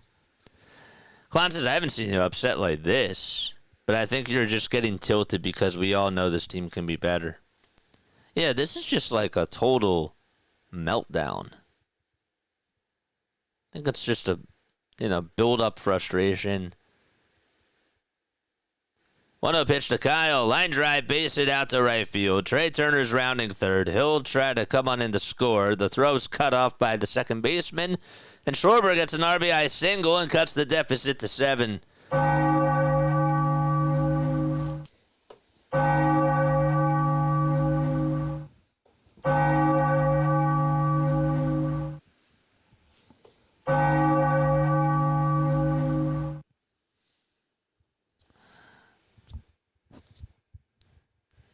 I love Kyle, man.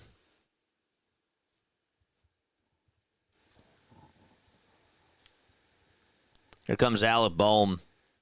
And the pitch that he takes is inside for a ball. Our secret is get some confident, scrappy on-base percentage players that can start rallies rather than flail at the plate. 1 ball, no strikes. And the pitch to Bohm, way inside for ball 2. Larry's never seen me this discouraged. It's true. I usually hold it together pretty well. 2 balls, no strikes. And the windup end, the next pitch to Bohm. And this one's popped up over towards shallow left field. Clement gets under it and makes the catch. And there's 2 away. Hey, sound effects.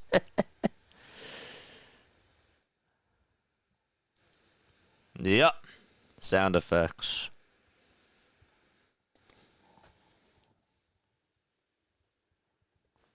Let's hope for a rally. Come on, man. Let's go.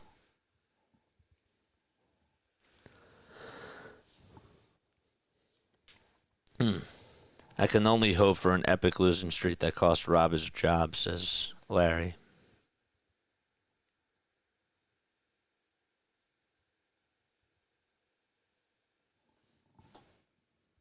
Two outs. A runner on at first.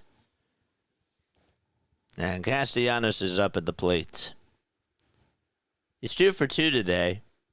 Had a bloop double.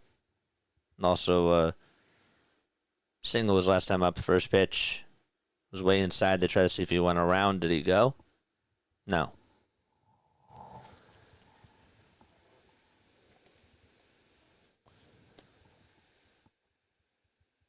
Tower Soderstrom just crushed a grand slam. It is cold. 1-0 pitch. Line drive, base hit, and Castellanos gets his 3rd hit of the ball game. Schwarber will stop over at second base. And Castellanos gets on again. All right. Let's go. Hit those runs home.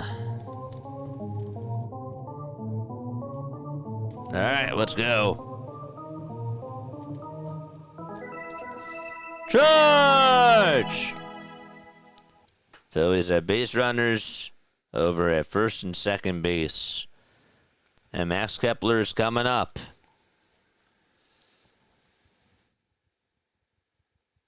White batting gloves for Max. And the pitch is inside for ball 1.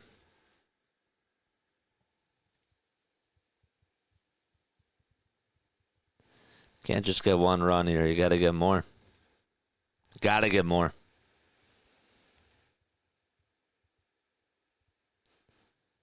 One pitch. That's fouled right off of the foot of Kepler. I have no expectations whatsoever, unfortunately, says Court of First Fruit.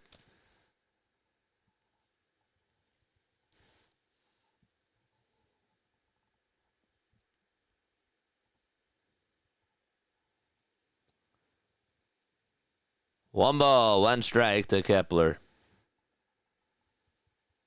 5 seconds left on the pitch clock. And time called by Heineman. Need at least 3 runs? You mean 3 more runs or 3 runs total?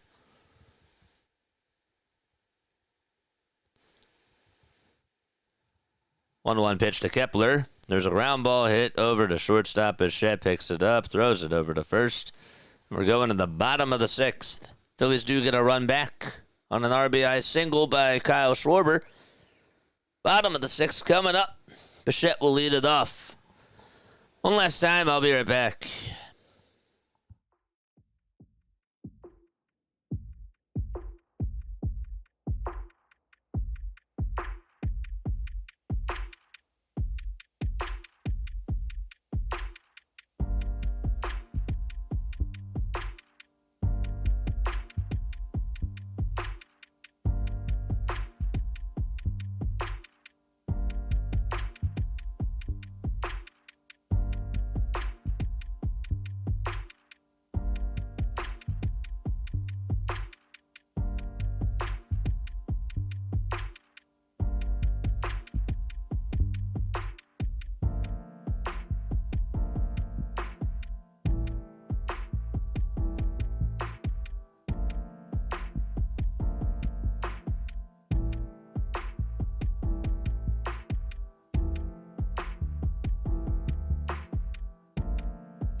All right, we're going to the bottom of the 6th. It's 8-1 Blue Jays. Don't forget to like and subscribe, folks. We have 102 people on here watching.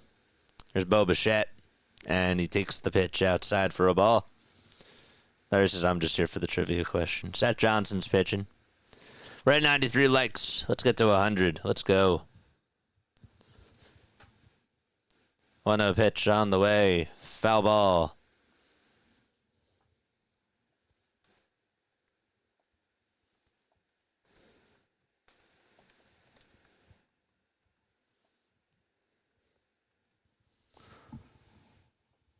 One ball, one strike. And here's the pitch. Swing and a miss. If we lose this series, we would have won only one of our last 5 games against 2 very average sides. Not ideal, is it? Nope. Not ideal at all. 1 ball, 2 strikes. Johnson's pitching. Good sit above the belt. And the 1-2. Grounded over to short. Picked up by Turner. Throw over to first. In time for out number 1.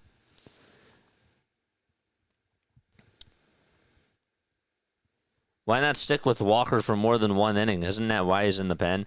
Great question, Larry. A very good question. Was he hurt?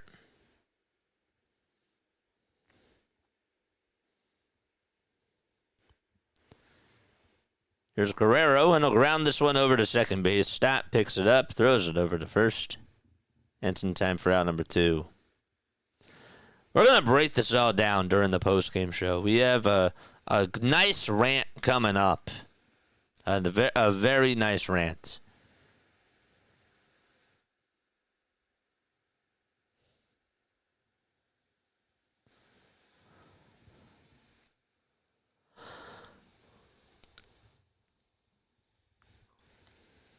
Here's the pitch. It's in there for a strike.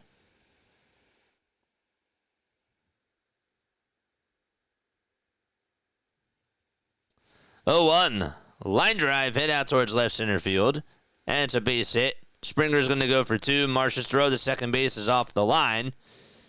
And George Springer gets on with a double. A 2-out double.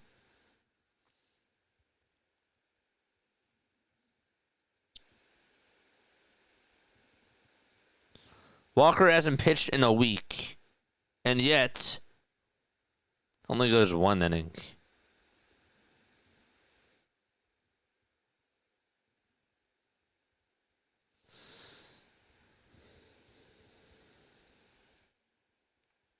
Crazy. Here's Alejandro Kirk, who's 2 for 3 on the afternoon so far. The pitch to Kirk. Foul ball.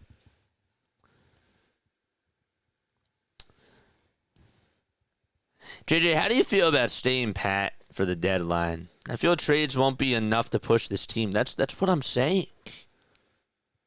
I'm starting to feel that right now. But you know what? Ask me when I'm level-headed, because to be honest with you, I sort of feel like patient today. If that makes sense. 1 ball, 1 strike. Over the top. I just feel like that there are fundamental flaws. I'm with you. Absolutely. A deadline is not going to put them over the top. Will it make them better?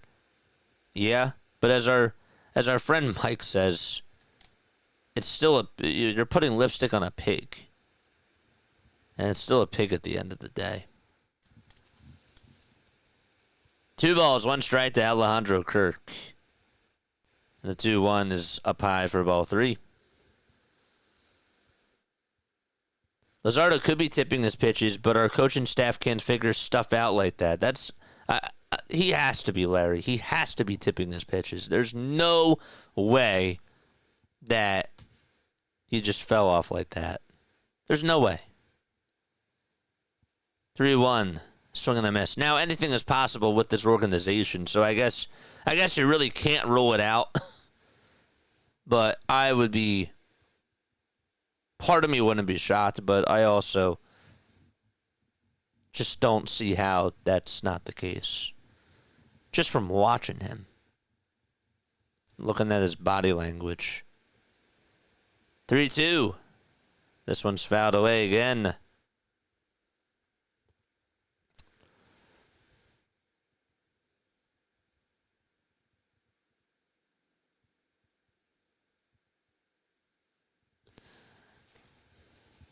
Yeah, my answer to your question now, Quan, would probably be I'm with you that going to the trade deadline doesn't necessarily move the needle with all the moves. The pitch on the way, there's a ground ball base hit out to right field. Springer's rounding third. He'll come on in the score. It's now 9-1, and the Blue Jays get that run back and lead it again by 8. And Seth Johnson gives up an RBI single.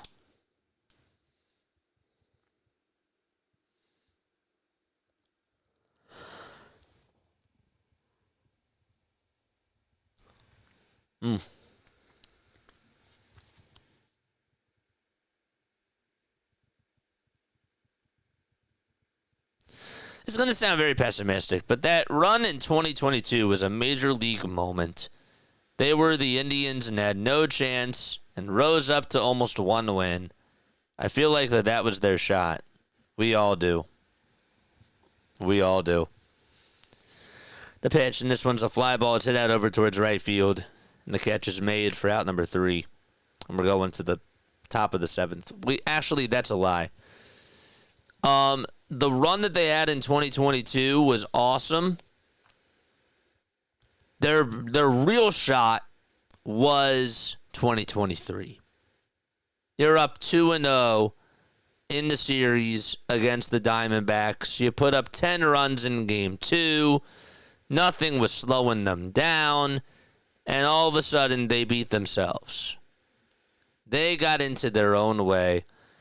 And not only did the bats go frigid, but then the Phillies went to a bullpen game with Christopher Sanchez on the hill.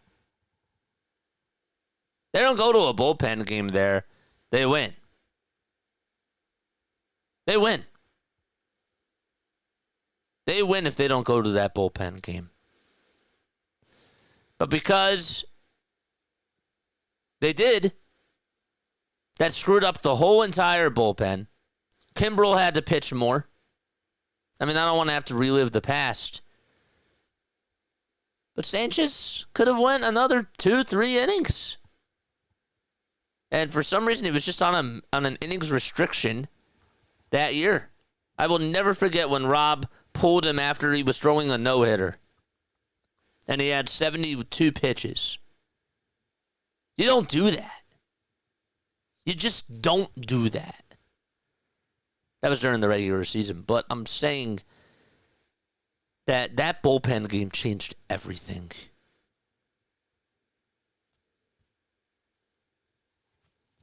That was their shot.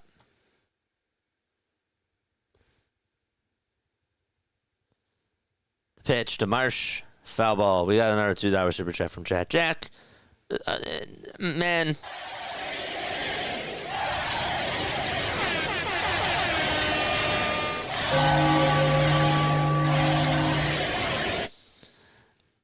From the bottom of my heart, Jack, thank you. Seriously. 0-1. That's taken inside for a ball. Why would the Phils give Nola a no-trade clause? Don't know. They thought that he was so valuable just because of his postseason success. But that's my only thing that enters into my mind. Having a lot of brain freezes. I don't know what goes into their philosophy, but it's not an excuse.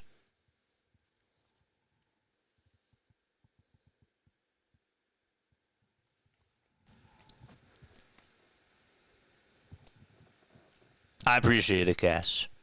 I'll probably post a video about it later. 1 ball, 2 strikes to Brandon Marsh. And the 1-2 pitch is in there for a called strike 3. And Chris Bassitt now with 6 strikeouts. Phillies losing in 2023 in the NLCS was the worst. I felt like that they could have beaten the Rangers. Absolutely. again, it just came down to a bullpen game.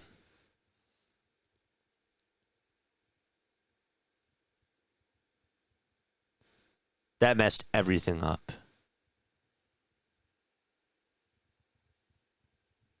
Here's Rafael Marchand. And the pitch is on the outside corner for a strike. And then, of course, we go back to Game 7 with Rojas up with the bases loaded in the third inning. That too. But it should have never gotten to that point because the bats just failed and the manager failed too. You're putting a baby in a position to come up and play hero ball. That's inexcusable. Your other guy should have stepped up, and he shouldn't have batted in that spot too. And to rely solely on him, no. One ball, 2 strikes to Rafael Marchand. The pitch. It's taken in the dirt for ball 2. Dallas is here. What's up, Dallas? How are you? 2 balls, 2 strikes. 1 out in the top of the 7th. 9-1 Jays. Bassitt gets set just below the letters. 2-2 pitch. This one's bounced towards the right side. Second baseman Schneider has it. Throws it over to first. There's 2 away.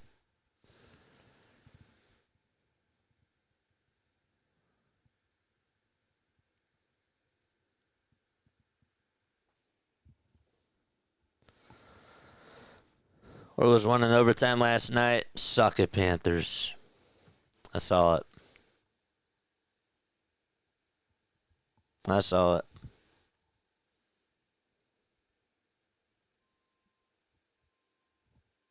Two outs. There's Bryson Stott. The pitch, it's a curveball. It's in there for a called strike. Mets are winning 4-1 against the Dodgers.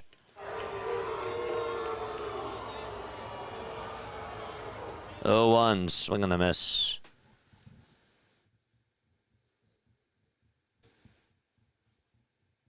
Hey, we saw Wong come back today. We saw the Diamondbacks come back against the Braves. Huh? Huh? Huh?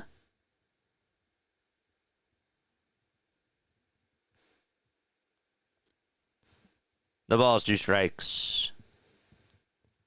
And the pitch is taken down and in for a ball. Jack, seriously, thank you so much for all the super chats today. I really do appreciate it. I don't know if you saw me say that, but you know, I might not see eye to eye with you on things, but I really, truly appreciate your support for the channel. 1-2 pitch. It's down for ball 2.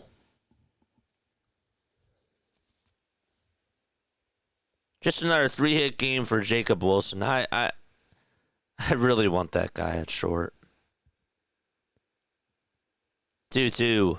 Another foul ball. What's it going to take for the Phillies to get Jacob Wilson from the Athletics?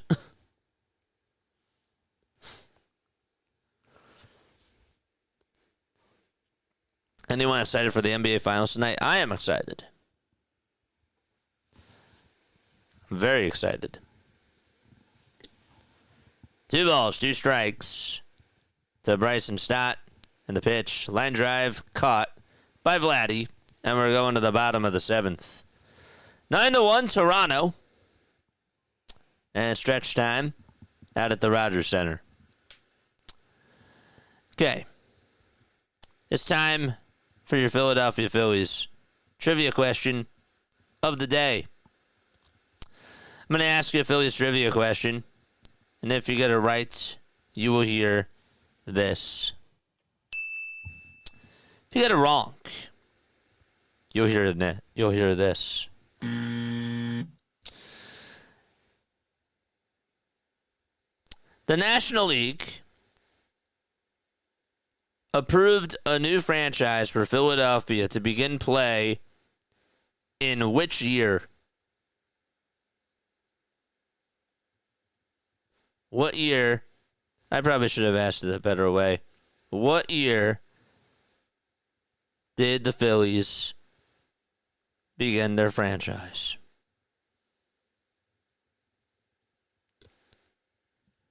Put it to you that way. What year did the Phillies begin their franchise?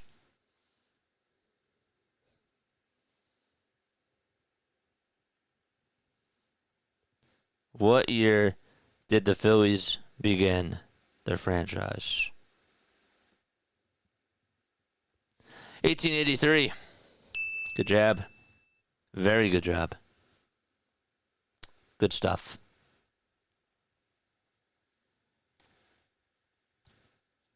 Nice job.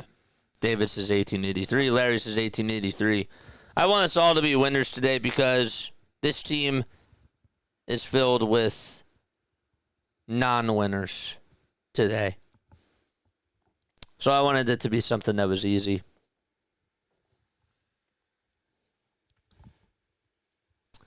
Good job to both of you.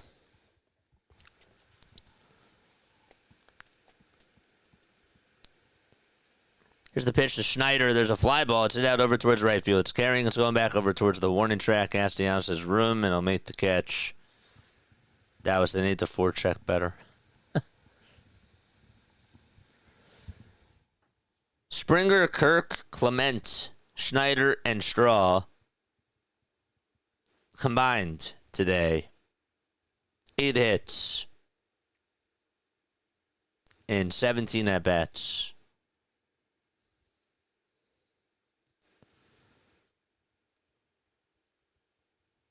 The pitch, the Straw. It's a fastball right down the heart and soul of the plate. 102 likes, let's go. The ball is 1 strike, and the pitch, ground ball, it's hit over to third base. Bohm spins, turns, throws it over to first, and there's out number 2. Dallas, you should stay on to hear a rant. You should.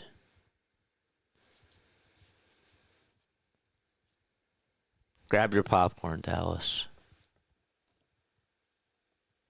So Seth Johnson's pitching 2 innings, and not Taijuan Walker.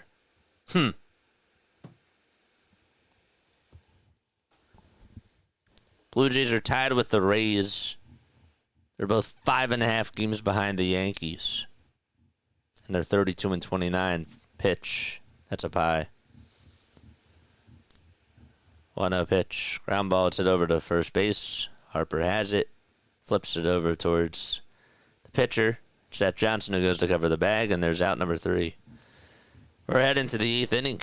9-1. Toronto. Sorry, dude. I have to run to my massage. All good. You can check it out later. I'll post a video of it later. I'll have it on my channel. All right, one more break. Be right back.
All right, we're going to the top of the 8th.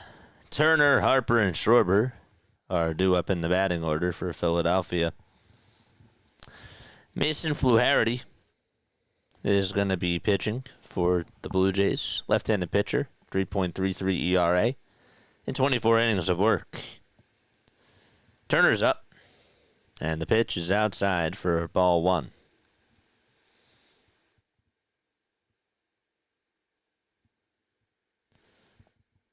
Shibby, you're the man.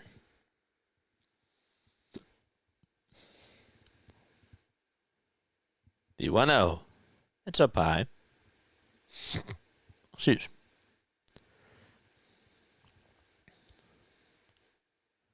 Turner has never faced Flaherty before.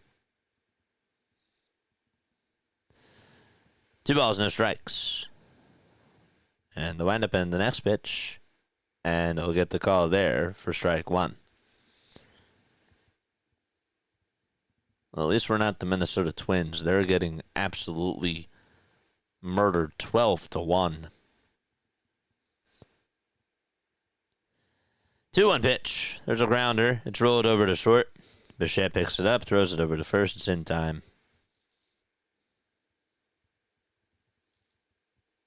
But the Twins have put up 26 runs in their last 3 games. So it's a little bit different.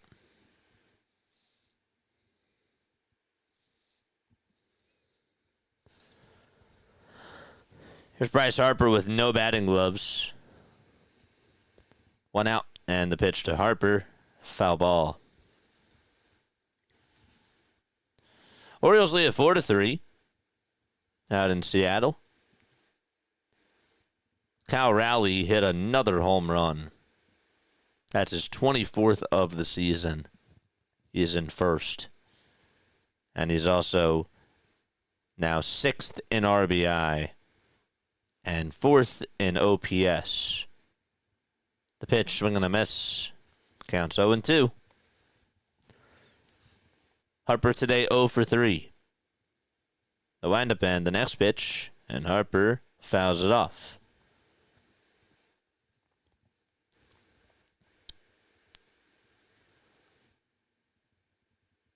Bryce hitting just .263. He has 9 homers and 34 RBI. 0-2 on the way. Swing and a miss. And Bryce is down on strikes yet again.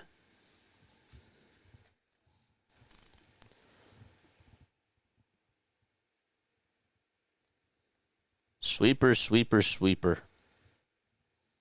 Oof.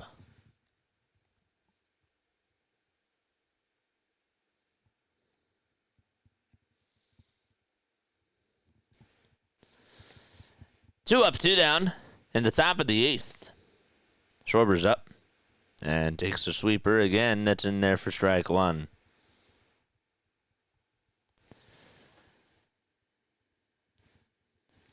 Got to also mention that Baltimore has Gunnar Henderson and Adley Rutschman, who have both homered. 0-1 delivery. They try to see if he went around. Did he go? He did.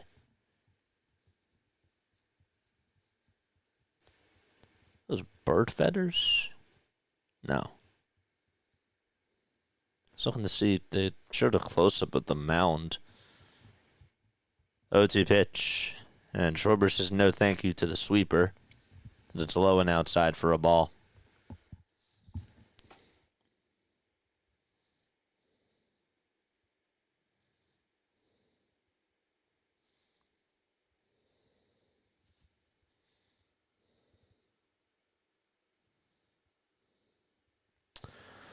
Timeout called by Flaherty.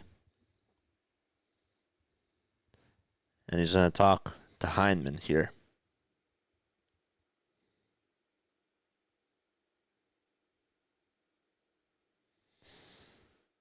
Dylan Cease got hit by a 104-mile-per-hour line drive.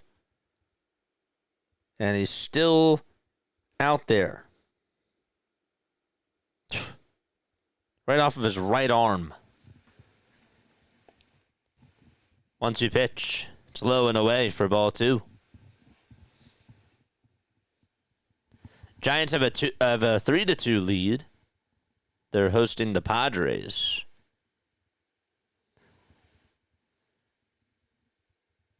Two pitch. High for ball 3. Jackson Merrill's facing Robbie Ray now. Machado hit his 350th career homer. The payoff pitch to Schwarber, swing and a miss, and we're going to the bottom of the 8th inning. 9-1, Blue Jays. 1 run, 5 hits for the Phillies.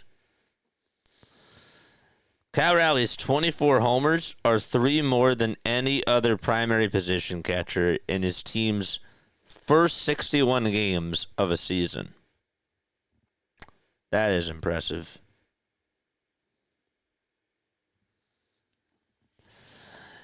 I'll be honest.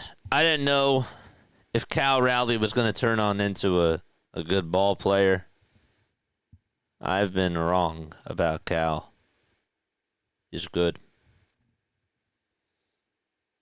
He's really good. And J-Rod, Julio Rodriguez, I know that he's only 24, and he's starting to piece it together, but he's starting to get hot again is what I'm trying to say. He's really been underwhelming. He had a terrible April. The month of May started to heat up towards the end.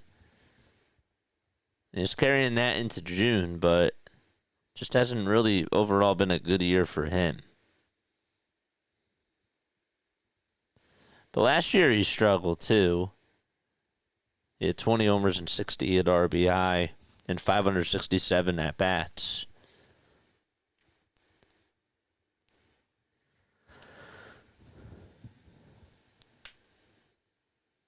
We're going to the bottom of the 8th. Don't forget to like. Don't forget to subscribe. Shibby says, I believe. Scott says, I'm keeping the faith. Very nice.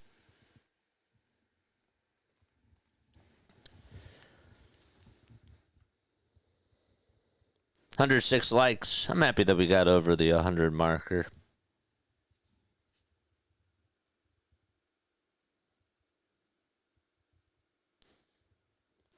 Addison Barger, I think, is gonna hit. There's Wes Wilson who's gonna pitch, and the pitch is on the outside corner for a strike.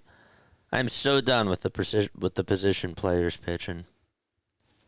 At that point, just wave the towel. Just wave the towel. It's so corny. 2 balls, 1 strike. It is so corny. 2-1 pitch. It's taken down. Is it 2 balls, 1 strike? It is. Sorry.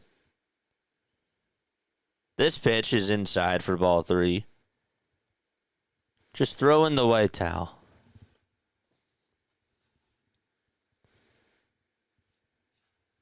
Three-one. Strike 2. JJ's carrying the fire. I have really appreciate you guys for staying on here for this. 3-2. Fly ball. Hit out towards center field. Marsh is there. Makes the grab. 1 out.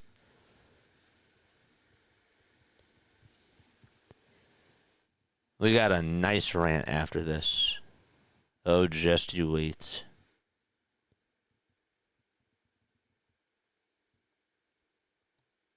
Grab your popcorn.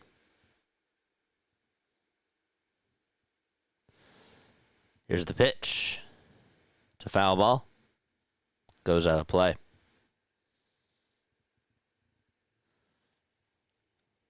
Rob is the 7th Canadian-born manager to manage a major league club and the 2nd ever with the Phillies. The first was Arthur Irwin. I didn't know that. This pitch is going to be flat out towards right center field. It'll drop in for a base hit. And Barger gets on with a single. We got you, team leader. Yeah. I'm ready for this rant, dude. Vladdy's up. The pitch. It's in there for a strike. Vladdy not wearing any batting gloves. In the 0-1, it's popped up a mile high towards medium depth left field. Kepler's there. Makes the grab. And there's 2 outs. Oof. Ay, ay. Ugh. So 2 up, 2 down. A yawner. There's this Roden that's up to bat. He'll take a strike. Alan Roden. Just hitting 171 on the season. We'll line the 0-1 over to third base. And Al Bohm makes the catch. Last chance for the Phillies. 9-1 is the score. Toronto. And Bohm will lead off the top of the 9th.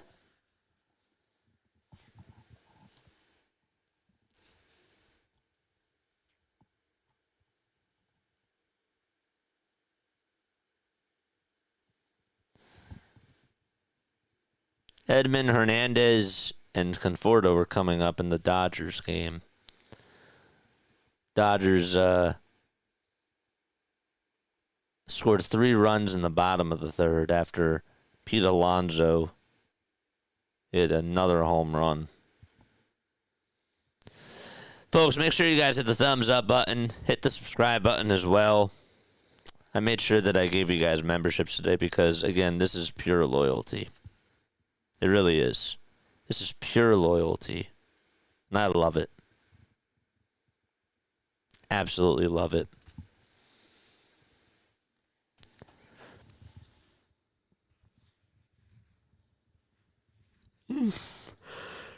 Excuse me. Sorry.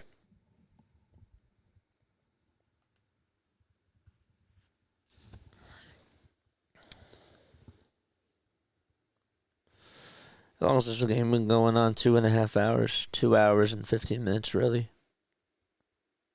And it's been like 2 hours, 20 minutes.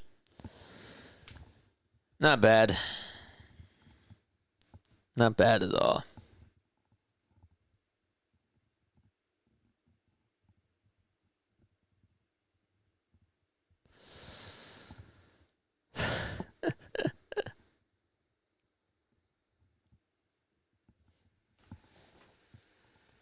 It's funny.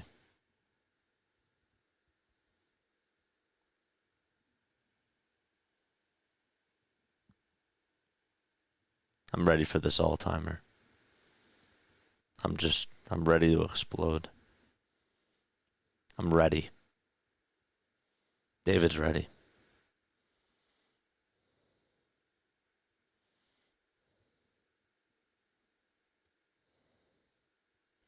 Eric Swanson is going to pitch the 9th inning. Williams says, I'm always here.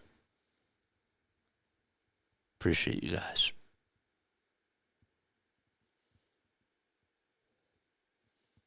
Rojas is going to pinch hit. And he takes the first pitch in there for a strike.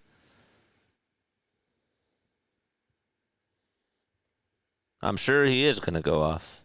As he should.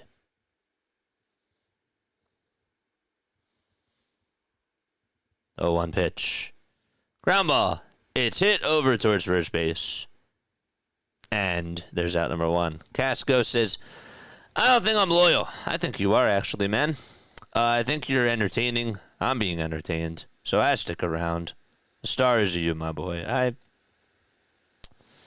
Don't make me blush. I'm telling you that the silence is a golden. Because you're going to be in for a treat. 1 out. And here's Edmundo Sosa. The pitch is taken a little bit down low for a ball. Now, I do have to let you know, after this game is done, I also am taking phone calls. I I do take phone calls. 610-314-0844. Let me get everything off my chest first, and then I will be taking phone calls. And we'll have like a little 2-minute break just from, the segue of the end of the game to postgame. Give me 2 minutes. And then all is up for grabs.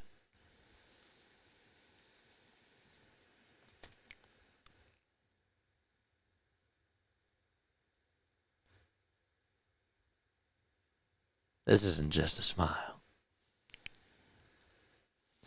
Just smiling away, boys.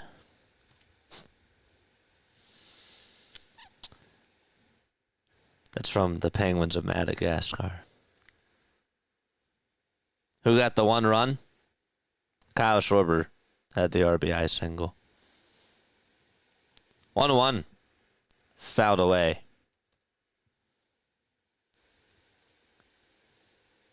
I feel like I should have crickets on in the background. Yeah, we in this, the good and the bad times. For sure. 1-2. Ground ball. It's hit over to shortstop. Bichette has it and throws it over to first. And it's in time. That was actually not Bichette. They put Ernie Clement over at short.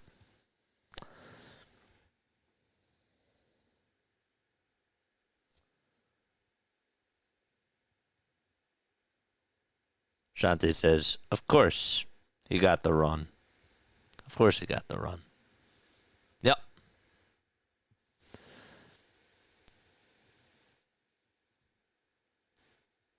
Here's the pitch to Kepler. It's up high for a ball.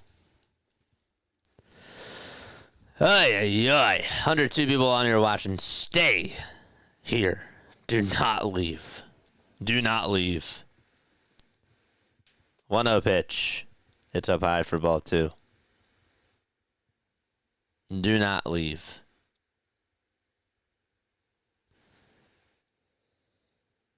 2-0. That's outside for ball 3.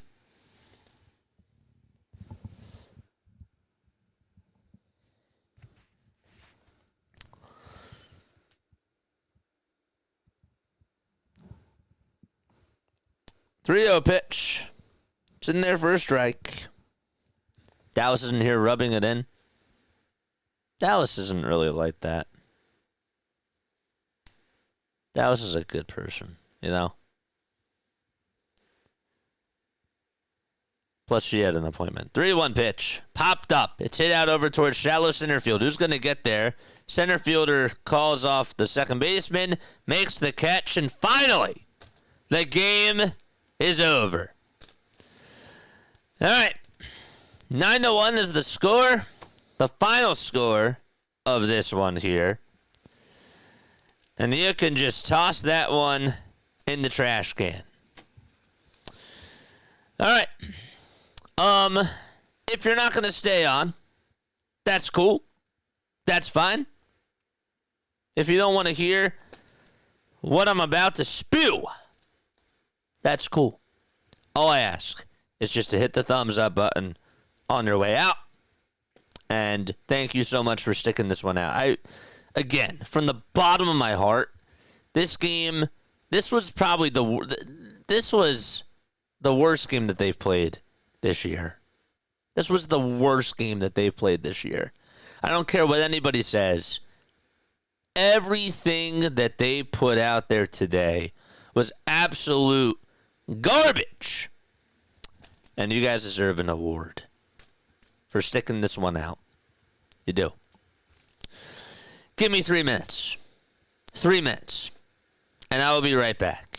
All right? I need to breathe. I need to get up. I need to get my thoughts together.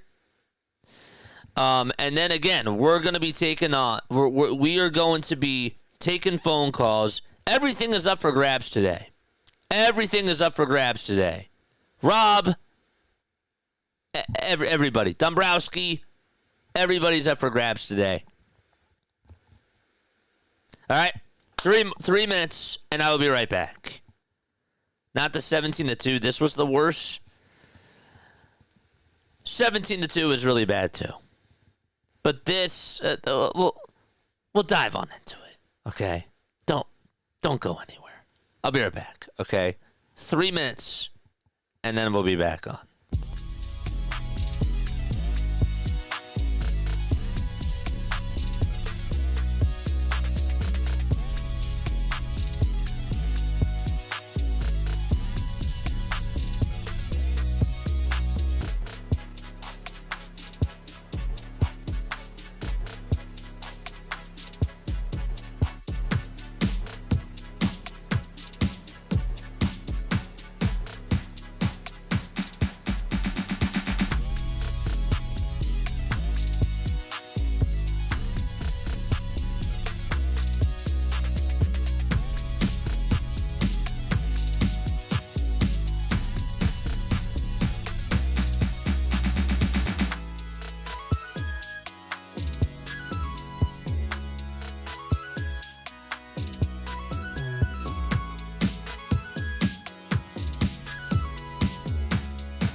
Graduated from Rowan University in the spring of 2022 with a sports communication and media degree.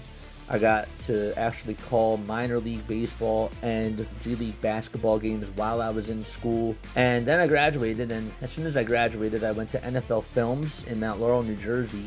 And as much as I loved that experience, I missed putting on the headsets. I decided, you know what, talk is cheap. I have a laptop that's in my house, and so 21 months later, here we are, still on YouTube, calling games and building an incredible, loving community on here with the people that I call my Philly freaks with a capital P and a capital H. We go live for every single Phillies, Sixers, and Eagles game, and we do it like old school radio play-by-play style. I'm Jason Joseph, and this is Play-by-Play with JJ. I showed a swung on, barreled out to right field. Bye-bye baseball. That baby is long gone.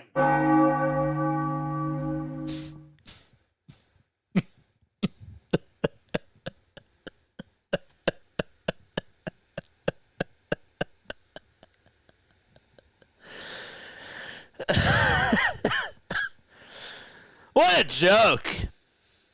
What an absolute joke of a baseball team. I was here for 17-2. I was here for some of the mollywops that this team has had to experience this year. I have never, ever lost my cool during a baseball game on here. I'm usually very well-tempered. I'm usually the guy that plays doctor during a game. I lost it. I lost it. It takes a lot to break me. It takes a lot to shatter me. A lot. This team today just took it to a whole nother level. They took it to a whole nother level. Shut up about their record. 37-25. If I have to see the bats just be this inconsistent again,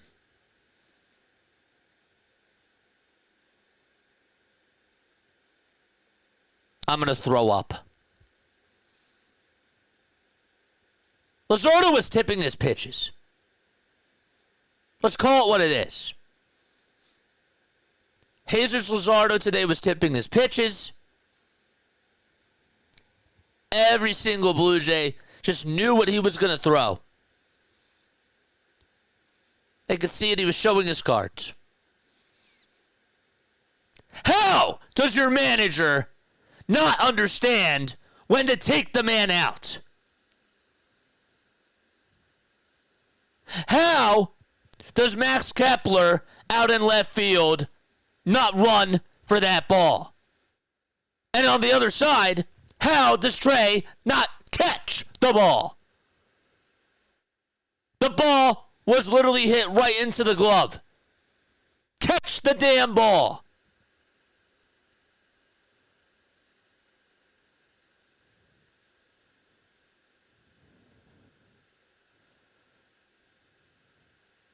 I feel like I'm staring into Rob Thompson's soul right now.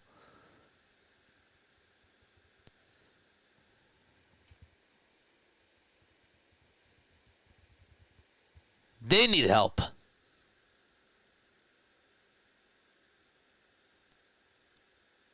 They need help. 5 hits. 1 run. Your pitcher allows 8 earned runs. Now, let's be fair. It should have just been 6. Because they should have scored that in air. On Trey or Max, however you want to call it. Stott makes an error over at second. They call it an infield single. Again, that was not an easy play, but Stott usually makes that play. I cannot stand watching this defense. The defense really broke me. It did. I'm watching all of these mishaps on the defensive side. I think that this is probably the worst defensive Phillies team I've ever seen in my entire life. I'm not even exaggerating. I'm really not. Alec Boehm's not even your weak link defensively. Trey Turner can't defend for a lick. He's so bad on defense. I'm at the point where I want a new shortstop defensively, just because that guy can't field a ground ball. He'll put the glove down way too far, or when there's a one hopper, the glove is going to be too high. Okay, sure, Bobby Dickerson has to go over these things during practice, but again, you got to catch the ball. Catch the damn ball. Communicate with Max Kepler. You got to make that catch. You're not an outfielder, dude. You're not an outfielder. You got to make the catch. Marsh yesterday has to make the damn catch. Every game, we see 2 or 3 errors, and I'm sick of it. It's not just on the players. It's on the manager. It's on the coaching staff. It's on everybody.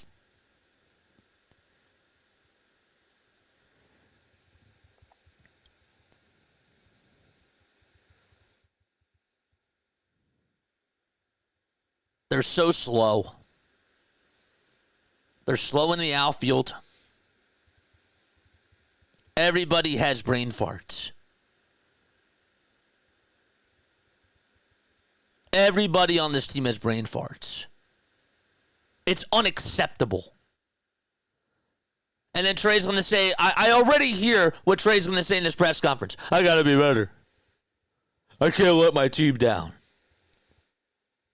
I've heard it all, dude. You're getting paid $300 million. What are you doing?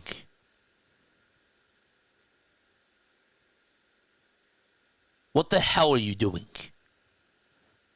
Luzardo today. Again, his second bad outing in a row. I'm not happy. I didn't think he pitched well at all today.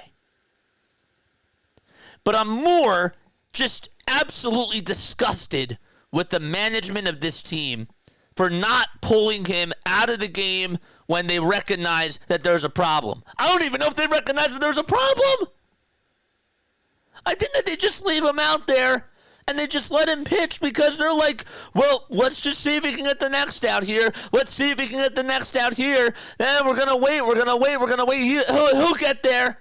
They are so blind. I've never seen a team just with all the alarms, with all the red flags that go on during a game. They are just so still.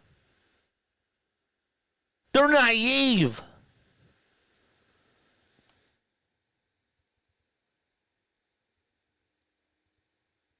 You were not supposed to lose 2 out of 3 to this team.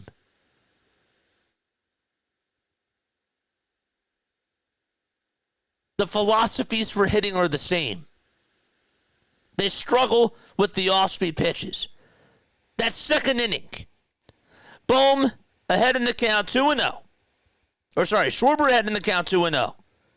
Kepler ahead in the count 2-0. And they give away the damn at-bats.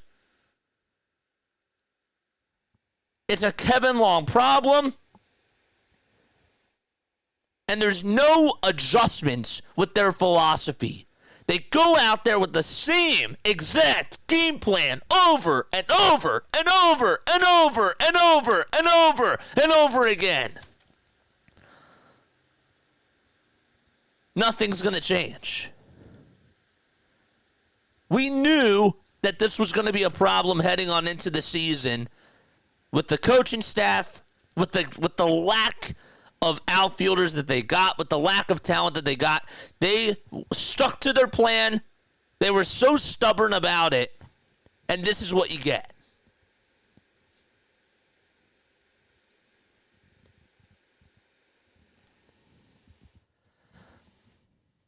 Didn't get a lot of base runners today, but hey, still left 6 guys on base, and you were 1 for 7 with runners in scoring position.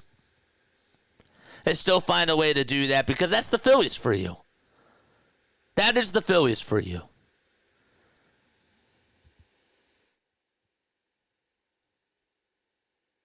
I swear, some of these guys, like, gosh.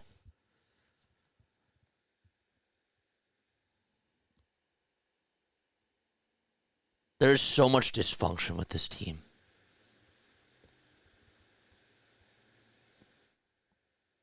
It's so frustrating because now we don't even know. Some people were saying, well, the Phillies have the talent. Well, do they? Do the Phillies really have the talent? I love Kyle Schwarber. I love Bryce Harper. Even that alone is not enough. I'm not happy with Luzardo today. He has to be better. He does. And it sounds like I'm scapegoating him. No, I'm not. The most frustrated I was today, again, was with the coaching staff and just with the lack of heart. They don't show fight. They don't show discipline. They don't have an edge to them. I heard John Johnson say that the other day on the radio, and he said, when they talked about Bryce Harper getting hit, he said that for the first time, he realized this team doesn't have an edge, and he's 1,000% correct. You would think that if Bryce went down with an injury, that's your guy. That's your leader.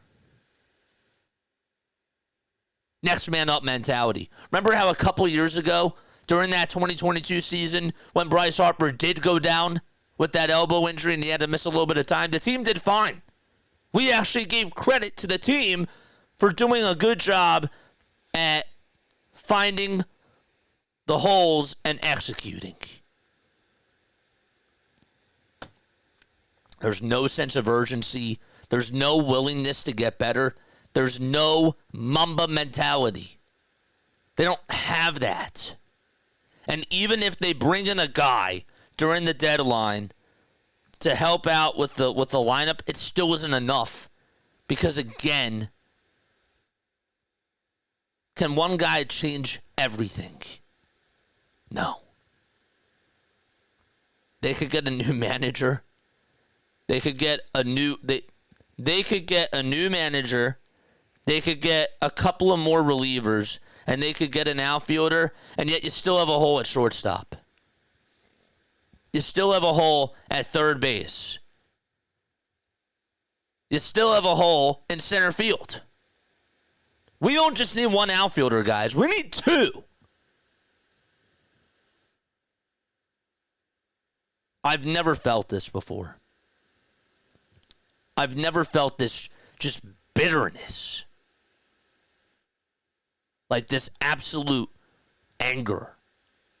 I haven't felt this in a very long time. And I never, ever would have thought that even going into this year that I would feel like this during this moment in time. It's disgusting.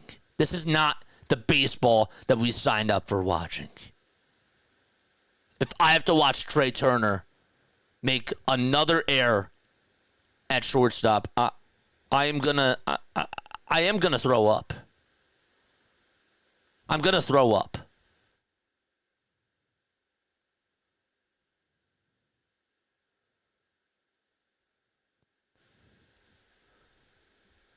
I even have goosebumps.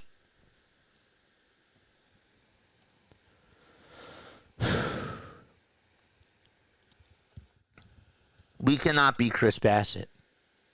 I said coming into this game, don't expect a lot of runs. I did say that. You can go check the tape. And I hate to say that I was right because I was hoping I'd be wrong. Bassitt has the Phillies number. And the reason why, again and again and again, is because he recognizes, well, let me try to go to my off-speed pitches even when I'm ahead in the counts because these guys are just going to chase. These guys are going to be fooled by these pitches. And as long as we don't throw them fastballs down the middle, the only real fastball that they got was from the RBI single that was hit by Schwarber.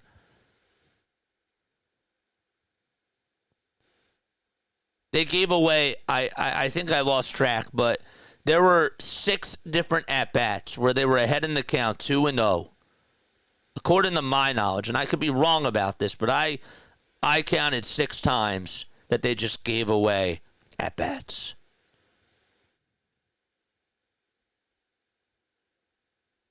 It's disgusting. I can't emphasize this enough. I want to go up to somebody and just, as weird as it sounds, give someone a hug. Because I feel so angry. And the fact that I know, I signed up for this. We all did. And we're all feeling this. But this one hurts. This one really stinks. The 17-2 game. It didn't break me. Now, why didn't it break me? Good question. Good question. I think it was because they probably pulled together a good stretch of wins. I'd have to go back, and I'd have to look at the reference as to why that game was fine. But I feel like when you think about this, the context matters. They've lost 6 of their last 7 games. 6 of their last 7. You follow up a 2-1 loss yesterday with this. You had no fight, no poise, no team morale. I'm watching Rob Thompson just chew his gum. Did you hear me give Caleb Cotham a round of applause when he finally went out there to go talk to Jesus Luzardo? The line that sticks out to me is that one from Angels in the Outfield where the announcer says, "It's about time." They waited that long, 4-0, bases loaded, in the bottom of the second to go out there and have their first convo with Luzardo. What are we doing? What's going on? Are you not watching the game? Are your eyes in the books and not watching what's going on the field? Are you paying attention? Is anyone paying attention? Legit questions. And you know what? The radio stations, as much as I love them, as much as I like the TV stations, okay, they're not gonna come at you like this. Like, they're not gonna really dive into the nitty-gritty with this type of stuff and really give you how they truly feel. And that is the blessing about being on this platform, is that there's nothing that's unfiltered, right? This is raw emotion without the cursing.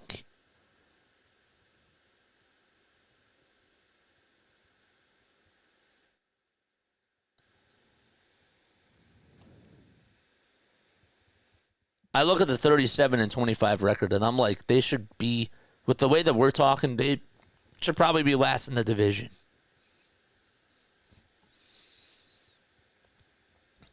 And again, I don't like this feeling. I'm usually the optimistic guy. Do you know how weird it is for me to feel this way? Do you know how much it takes for me to just break down like this during the middle of a game? I'm usually so good at it. And they just found a way to just get me over the top where I just said I couldn't take it anymore. They don't communicate on defense. And they have all this technology out there that's supposed to help them with communicating. It's not even just with the defensive guys on the infield and in the outfield, but it's also supposed to be the catcher with the pitcher. Marchand today did not get on the same page with Jesus Luzardo as well. And that was also a problem too. Not telling you that they would have won this game with JT, but some of the blame, and no one's going to really talk about it, also has to go on Rafael Marchand because he's called a terrible game today. He called a bad game. Luzardo pitched a bad game. The Phillies played a bad game. All those things are true, and true.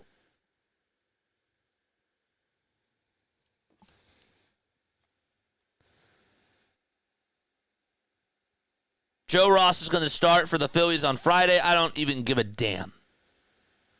But that's what Matt Gelb said. He said Matt Gelb said that Rob said that Ross is going to go, that he could go 2 innings on Friday,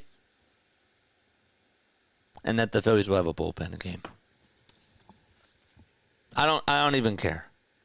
I don't give a damn. This is inexcusable. And it's not their first rodeo doing this. They've had times where they just don't show any sort of life. And the fact that we've seen it so much this year, it is, again, it makes you want to go, and it makes you want to bang your head on the desk. It does. 1, 2, 3, 4, 5, 6 times.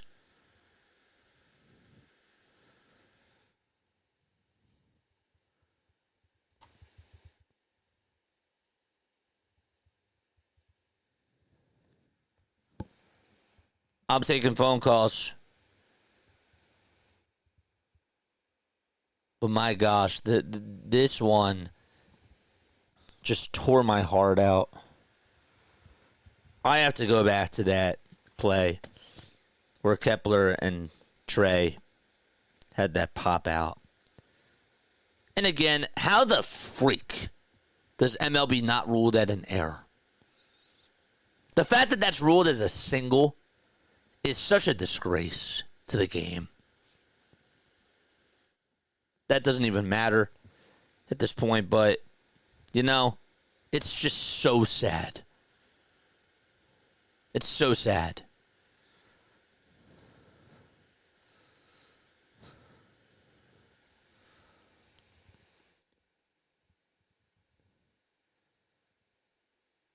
They put up 3 runs in their last 25 innings. Disgusting. And they allowed how many? 11.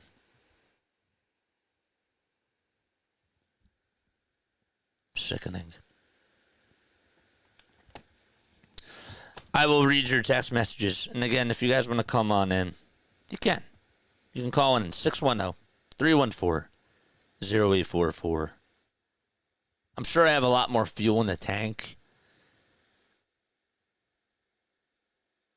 But I'm more so not even just angry. I'm sad. I'm really sad. This is dark.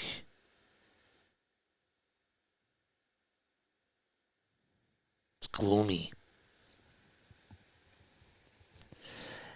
Had you on playing, but I didn't have my earbuds and couldn't just watch and ignore this conversation. Everything's on the table. Everything is on the table today. You talk about Rob, you talk about Caleb, you talk about Kevin Long, you talk about Dave Dombrowski. Everybody in this organization deserves all the blame in the world today. Your frustrations are valid. Your anger is understandable. You should, even Nick Castellanos today, yeah, 3 for 3. I don't care. I don't care. And you know why I don't care? Because he's not out there firing the team up. He's not out there, showing passion. Like he'll walk up to the plate and then he'll just smile when he gets on with a double. I'm sorry. Your team is down by 8 runs and yet we're smiling? No.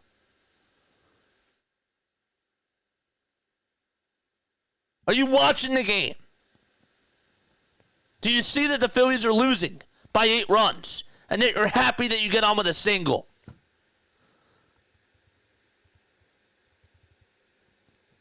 It's deeper than just what you guys think. It's so much deeper.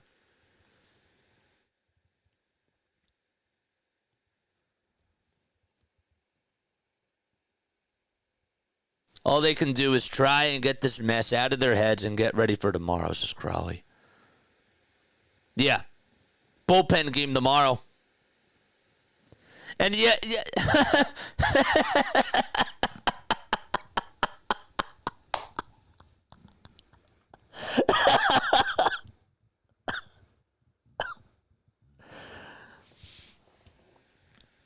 I'm going back to my monologue for a second. Okay.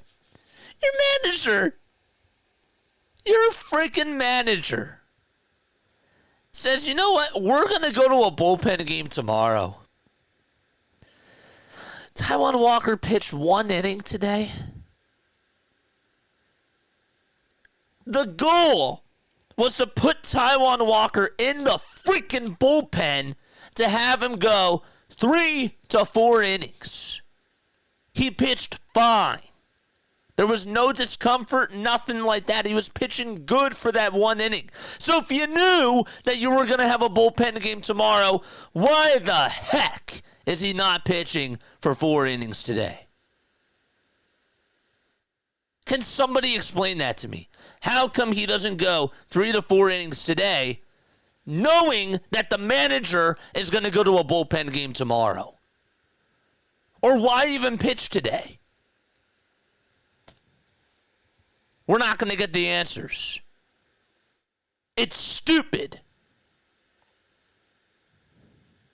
Just had to put that out there too. They're not going to be straightforward with you. They don't call it like it is. But I thought that was absolutely a boneheaded mistake by the manager. And he won't pitch tomorrow. Watch. Watch, he won't pitch tomorrow.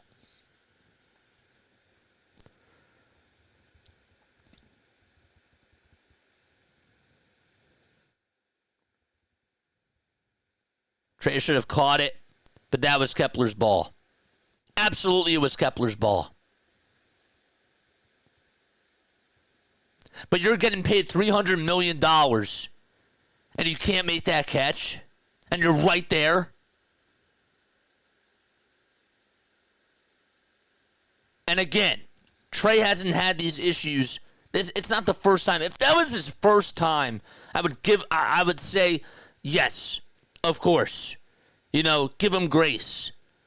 Every freaking game, he puts up an error. Every freaking game. And even if it's not looked upon as an error, there's a mistake. He'll bobble the ball. I don't trust him throwing the ball over to first. Do you? He's a target, as he should be.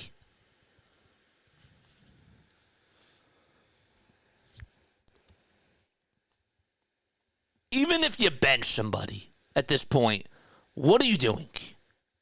We saw them bench Alec Bohm last year. What good did that do? What good did that do, this team? Nothing. You could bench Brandon Marsh. It's not helping the team.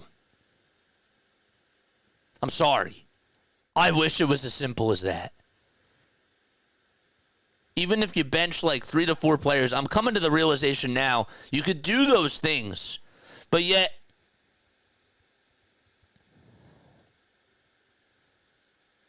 it's just like you're watching a ship sink.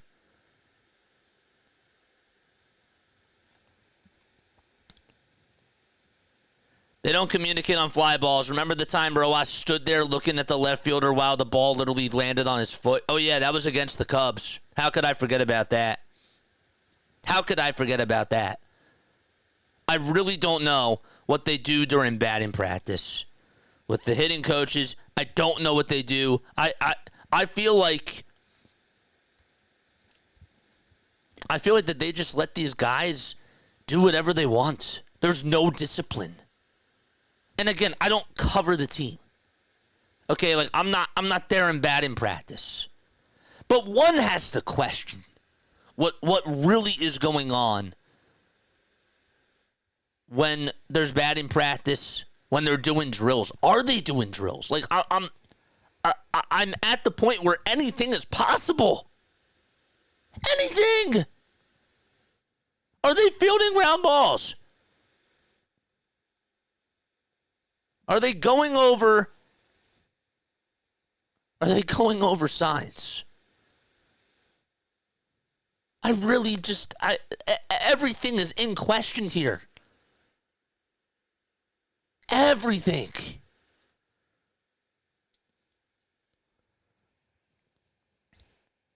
This coaching staff is abysmal all the way around.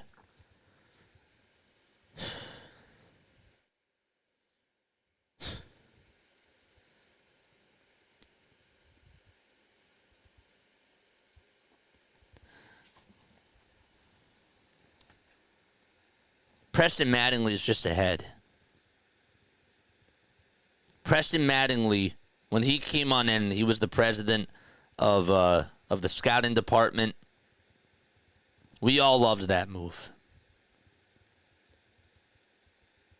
They get rid of Sam Fold. They put Preston in charge. Preston is ahead. He's just a face. Everything is Dave Dombrowski. Everything that you're seeing is Dave Dombrowski. Whether it's a move or what it is.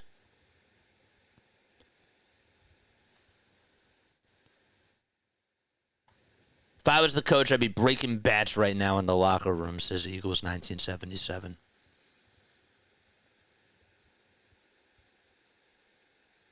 And again, that might not even be enough.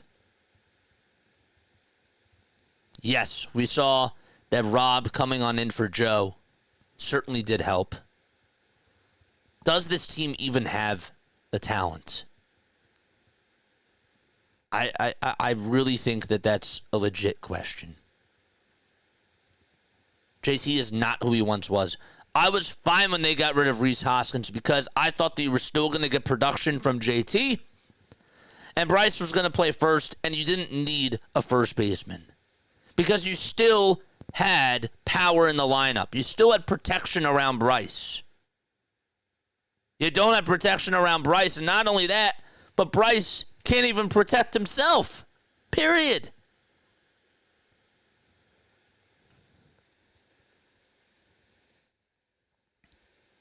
I quit listening to post-game interviews for that reason, says Steve. It's not authentic. It's not real. It's all making the brand look good. That's what they care about. And in times like this, it sucks. I could be wearing a suit and a tie. Not saying that that's a bad thing. Wearing a suit and tie is nice. And actually, I think I would look good in a suit and a tie on the air. But I'm saying I could be doing that all the time and just make you think that everything is rosy, everything is fine, everything is happy, great. It's not. You would actually lose a lot of respect for me because I'm not really giving it my actual opinion. And I'm lying to you. And I'm lying to myself.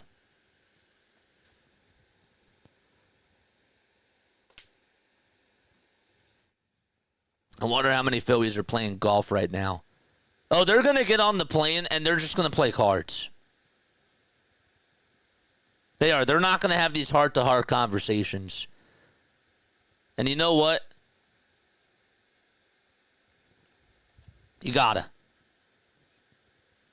I question all those things. You have to question these things.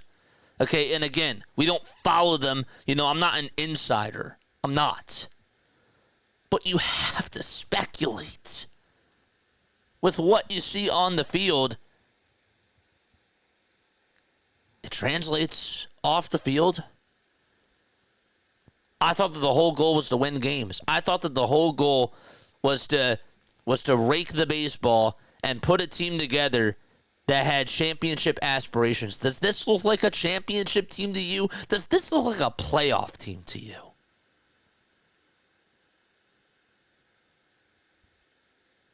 What do you see from your eyes? I just saw that we got a call 2 minutes ago. I will actually give this person a call back.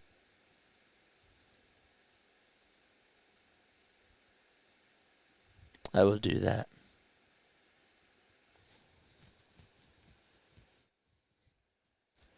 Okay. Let me get this guy on. Because this guy's been waiting very patiently to call on in. Yo, you're on Play-by-Play with JJ. Hey, what's up, JJ? Thanks for taking my call finally. Yeah, sorry about that. I didn't have my ringer on. I apologize. But how you feeling? Well, first off, my friend, we can't talk smack about Castellanos. It's not his fault that he's getting on base after having 2 outs. He's just not in the right spot in the rotation. not his fault. I understand. Other players got to do their jobs. They have to get on base. They have to, not swing at balls. They just got to get on base. Yep. I just don't understand. I mean, yes, like when you look at everybody's jobs, like when you look at Dave's job, when you look at like every single person's role, just from like the bigger heads. Yeah. Obviously, like obviously they're all failing, but I look at Trey and I'm just thinking to myself, how the heck defensively? How is he just this bad? Yeah, he's having his defensive struggles. I know it's still early in the season, my friend, and we have a lot of time to work these things out. With our Phillies, our boys, they seem to work it out eventually. I have a lot of faith in Trey. He's streaky, but he's hitting the ball real well, and eventually, he'll fix these errors. As for the outfield, though, you're absolutely right. Like, center field is such a problem for us. We got to get that sorted out.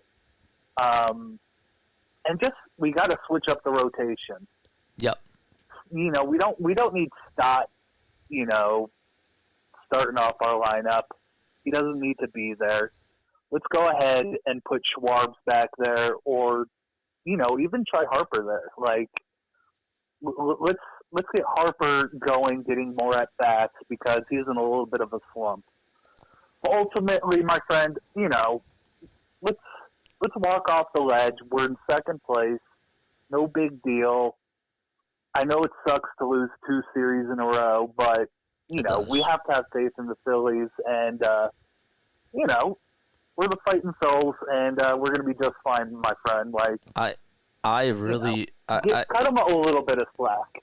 Yeah, I really appreciate this, because usually, again, like I'm usually a guy that's very like level-headed, but I feel like absolutely, like this is a weird spot for me to be in. So it's actually really nice to have other people, have these types of thoughts, because yeah, like I could absolutely use that. And so I just wanted to say thank you. Thank you very anytime, much. my friend. And I just want to let you know, thank you for doing these live streams. Because I live in South Carolina, so I don't get the live games all the time. So it's great to have you in the background and letting me know what's going on in real time. Well, I appreciate you. Thank you very much. All right, call back anytime. Appreciate you too, pal. Yep. All right, pal. All right, take it easy. Bye. W call, man.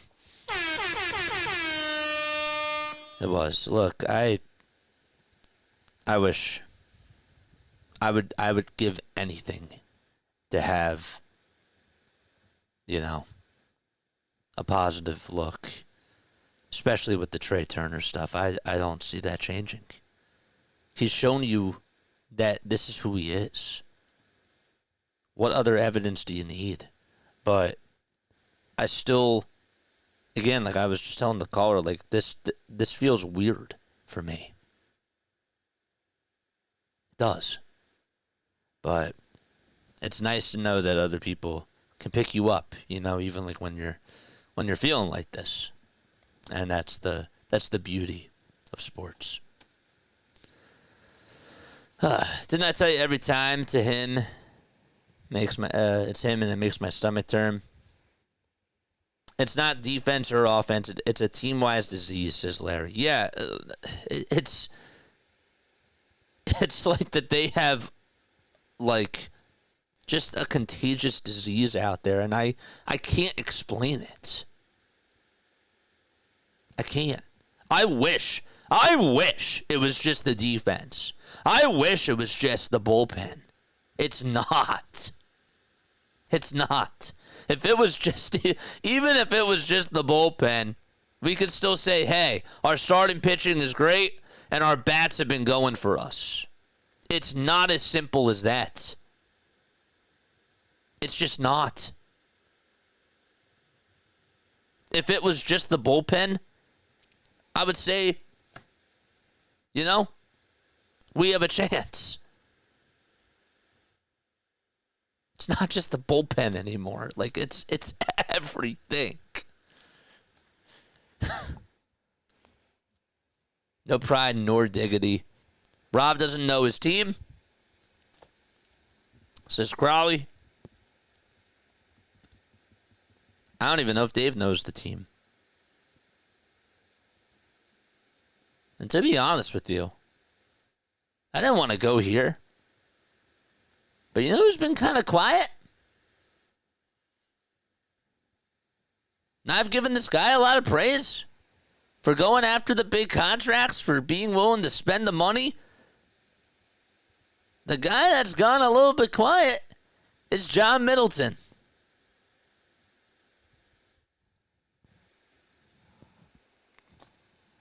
It's weird. The lack of pride and care is what bothers me. Once again, I can forgive bad losses, but the lack of effort is unforgivable. Yes, that's the thing that I'm trying to pinpoint. That's what I'm trying to say. The 17-2 loss didn't really... I was mad about that. The 17-7 loss. But that was because... I didn't feel that way just because they went on a nice winning streak. And I thought that they would bounce back the next day. I thought that maybe that they would come back and show a little bit of heart because they were, even though I was just feeling a little bit optimistic for like whatever the heck it was worth. That wasn't necessarily like a game where, yes, they threw in the towel. But even some of the players were showing a sign of life. Today, nobody showed a sign of life. Not a single guy. Except Castellanos. And he's right. And I vented about Casti. But that was just because I used him as a target because I'm mad at the whole team. Casti was far from the problem today.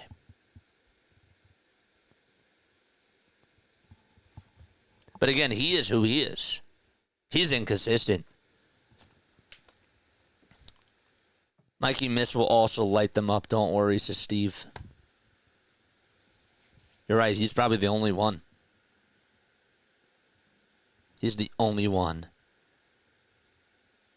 It's the fact that they didn't look angry.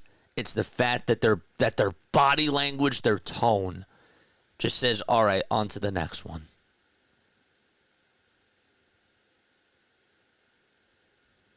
There's no pulse. There's no heartbeat.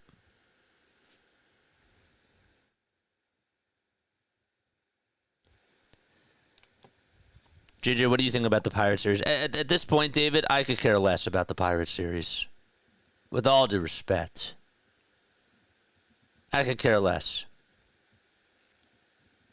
Right now, I'm just marinating in this.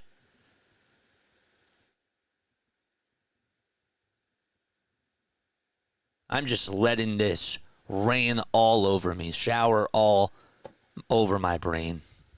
I can't even think about the Pirates. Can't even think about tomorrow.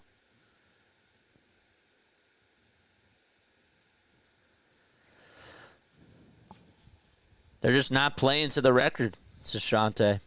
They're not. They have an identity crisis. Larry's right, there's no culture. Like, they have a culture issue. They do.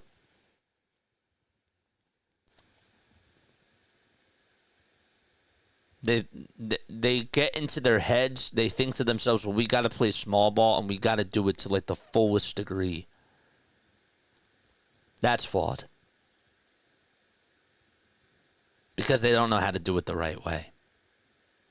And you know what? The teachers that have been in the league for a while, it's not that Rob Thompson doesn't know how to play small ball. He's been with the Yankees for so long. They just don't do it. They're stuck in their own ways.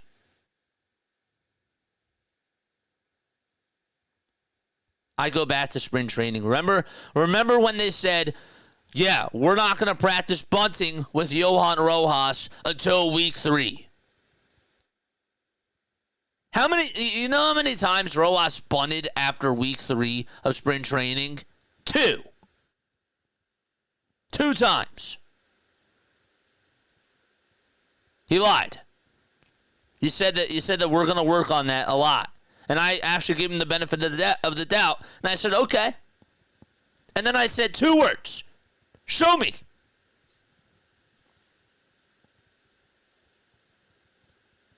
Fool me once. Fool me twice. Fool me 3 times. And that's how you know I'm a psycho.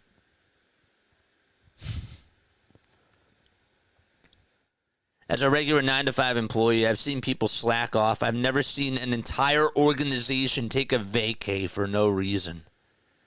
And they're not just taking a vacay day, Cass. It's been a vacay week. I gotta call it like it is. Even if these guys were on my show. You have to question these things. I can't just be everybody's friend. I have to ask the tough questions. Because guess what? You're being disloyal. You're being dishonest with the people that buy your damn product.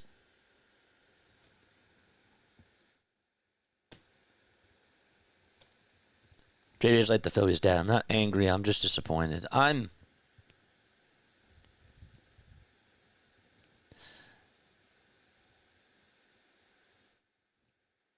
irate.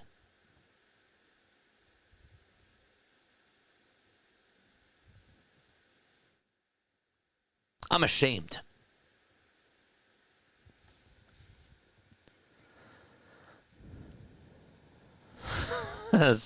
Still believe we can win this game.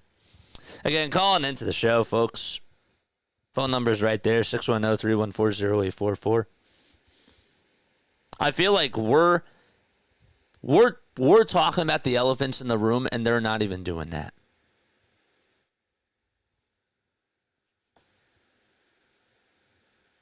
Larry's right. It's an identity crisis. They don't have a culture.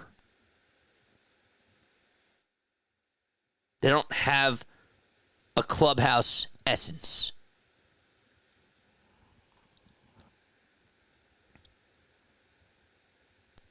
Rob sticks to his rules. Walker pitches today.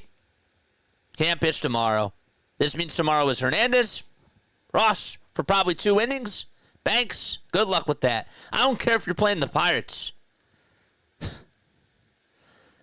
Again, I said I wouldn't even focus on the series right now because, again, I just...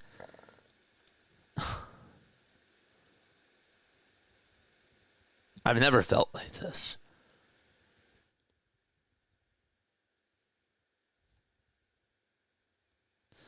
When are the players going to step up and have it out in the locker room?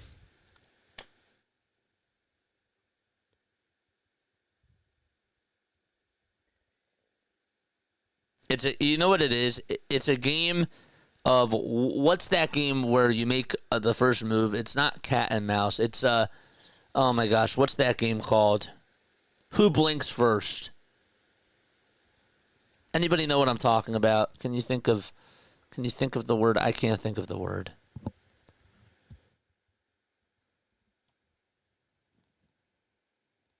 No slack, none of that noise. What's up, halftime? How you doing, man?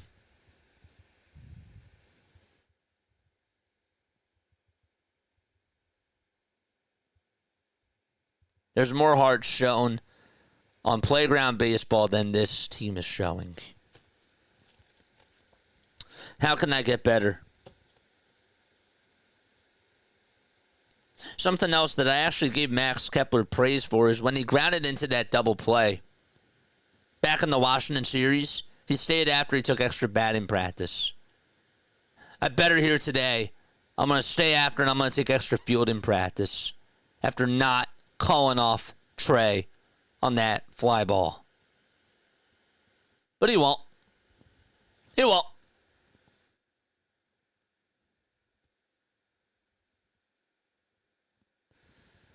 Where are the leaders for 2 years now? Turner, Harper, Nola are all making huge money, giving zero leadership. Just pay me, baby, says John.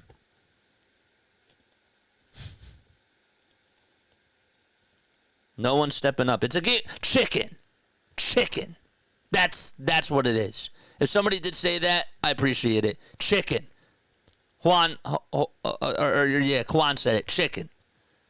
And I didn't even look at his comment. And yet it just came to me. But Quan, thank you. Chicken. It's a game of chicken. Who's going to make the first move? Which domino is going to fall first? That's what it is with this team. Imagine if the Phillies were on Hard Knocks. Like what the Giants did last year with the Saquon Barkley thing.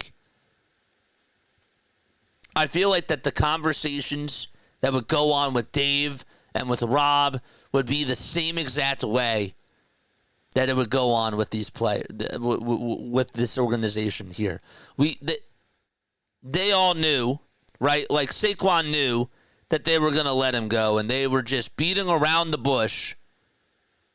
They're afraid of confrontation. They're afraid of that. They're scared.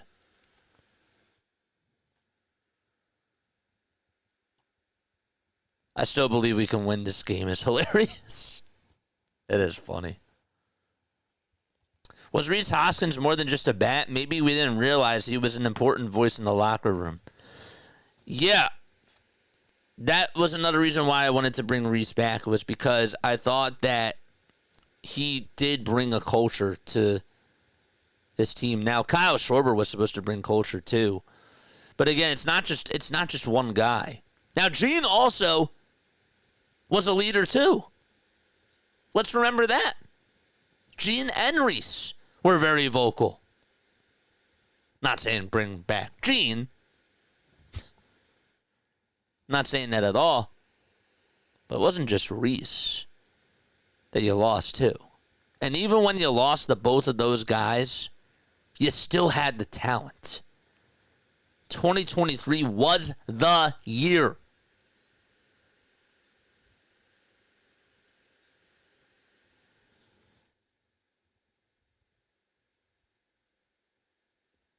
You can't put the same product that you did last year and think you're going to get a different results this halftime.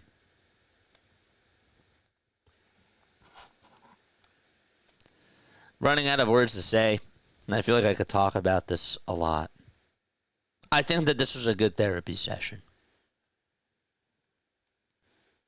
We had to face it. And you know what?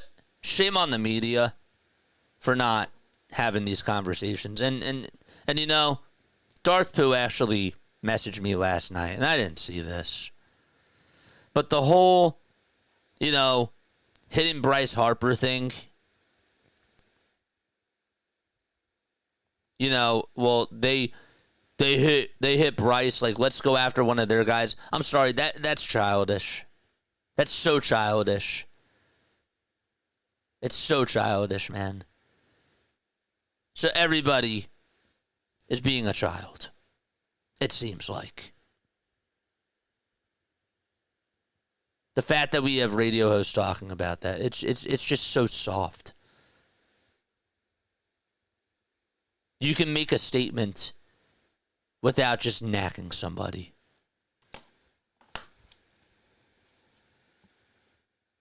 What a joke. But yeah. Do you think that this was successful? Let me know in the chat down below. Do you think that this was a good convo? I think that this was like one of our deeper post-game shows that we've had in a while. And I honestly wanted to wait until today just to see how the series played out. Yesterday I had to get up. I had to wake up early in the morning today. And I didn't want to have this convo. But I also wasn't going to wave the pom-poms either. Not saying that I was, but I wanted to see how the rest of this played out today in order for me to give you like an actual post-game show. You know? So, tell me in the chat if this was a productive convo and if this was one of our better rants or not. I didn't fully scream, but I think that today this was a productive one. We had to have these convos. We had to talk about it. When it rains, it pours. When there's smoke, there's fire.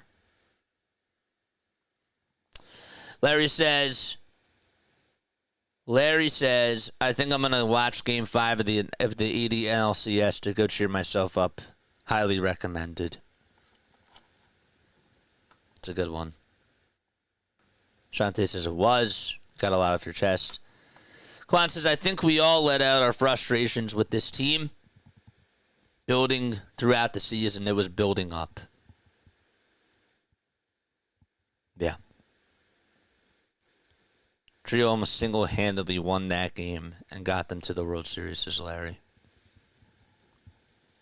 Yeah. Hey, man. All I can leave you with is this. We'll see how they do tomorrow. Okay? You take it one game at a time. No matter what. Obviously, still support this team. I still support this team, is what I'm saying. You can feel how you want to feel. But your frustrations are valid. There's no hiding from this. No way. I didn't even go through X's and O's. And sometimes I think I should. But it's actually nice to just decompress after a game like this. No, they need to pack the place and give them all standing O's. You heard me play the applause today for Caleb Cotham, right, Larry?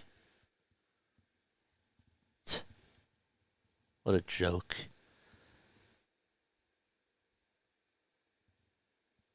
All right, I'm done. It's 6:30. Got to be back on at 8:30 for Game 1 of the NBA Finals. I love you all, man. And again, for those of you that have been supporting us, you have no idea how much this means to me. I've been sacrificing a lot for this. And, yeah.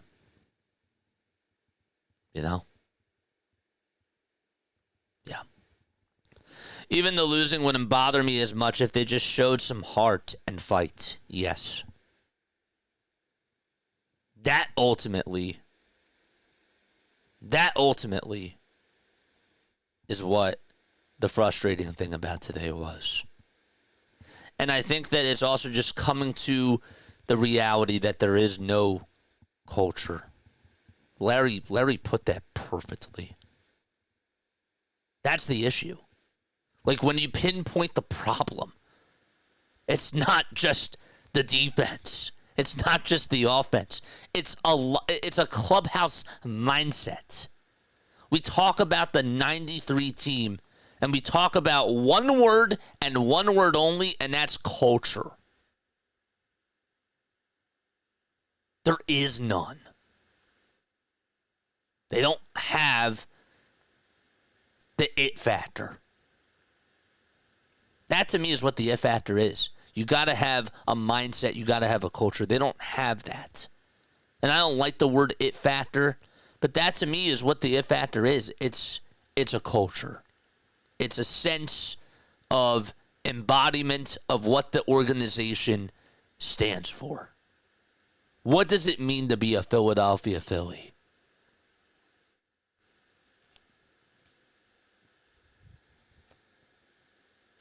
They don't have that.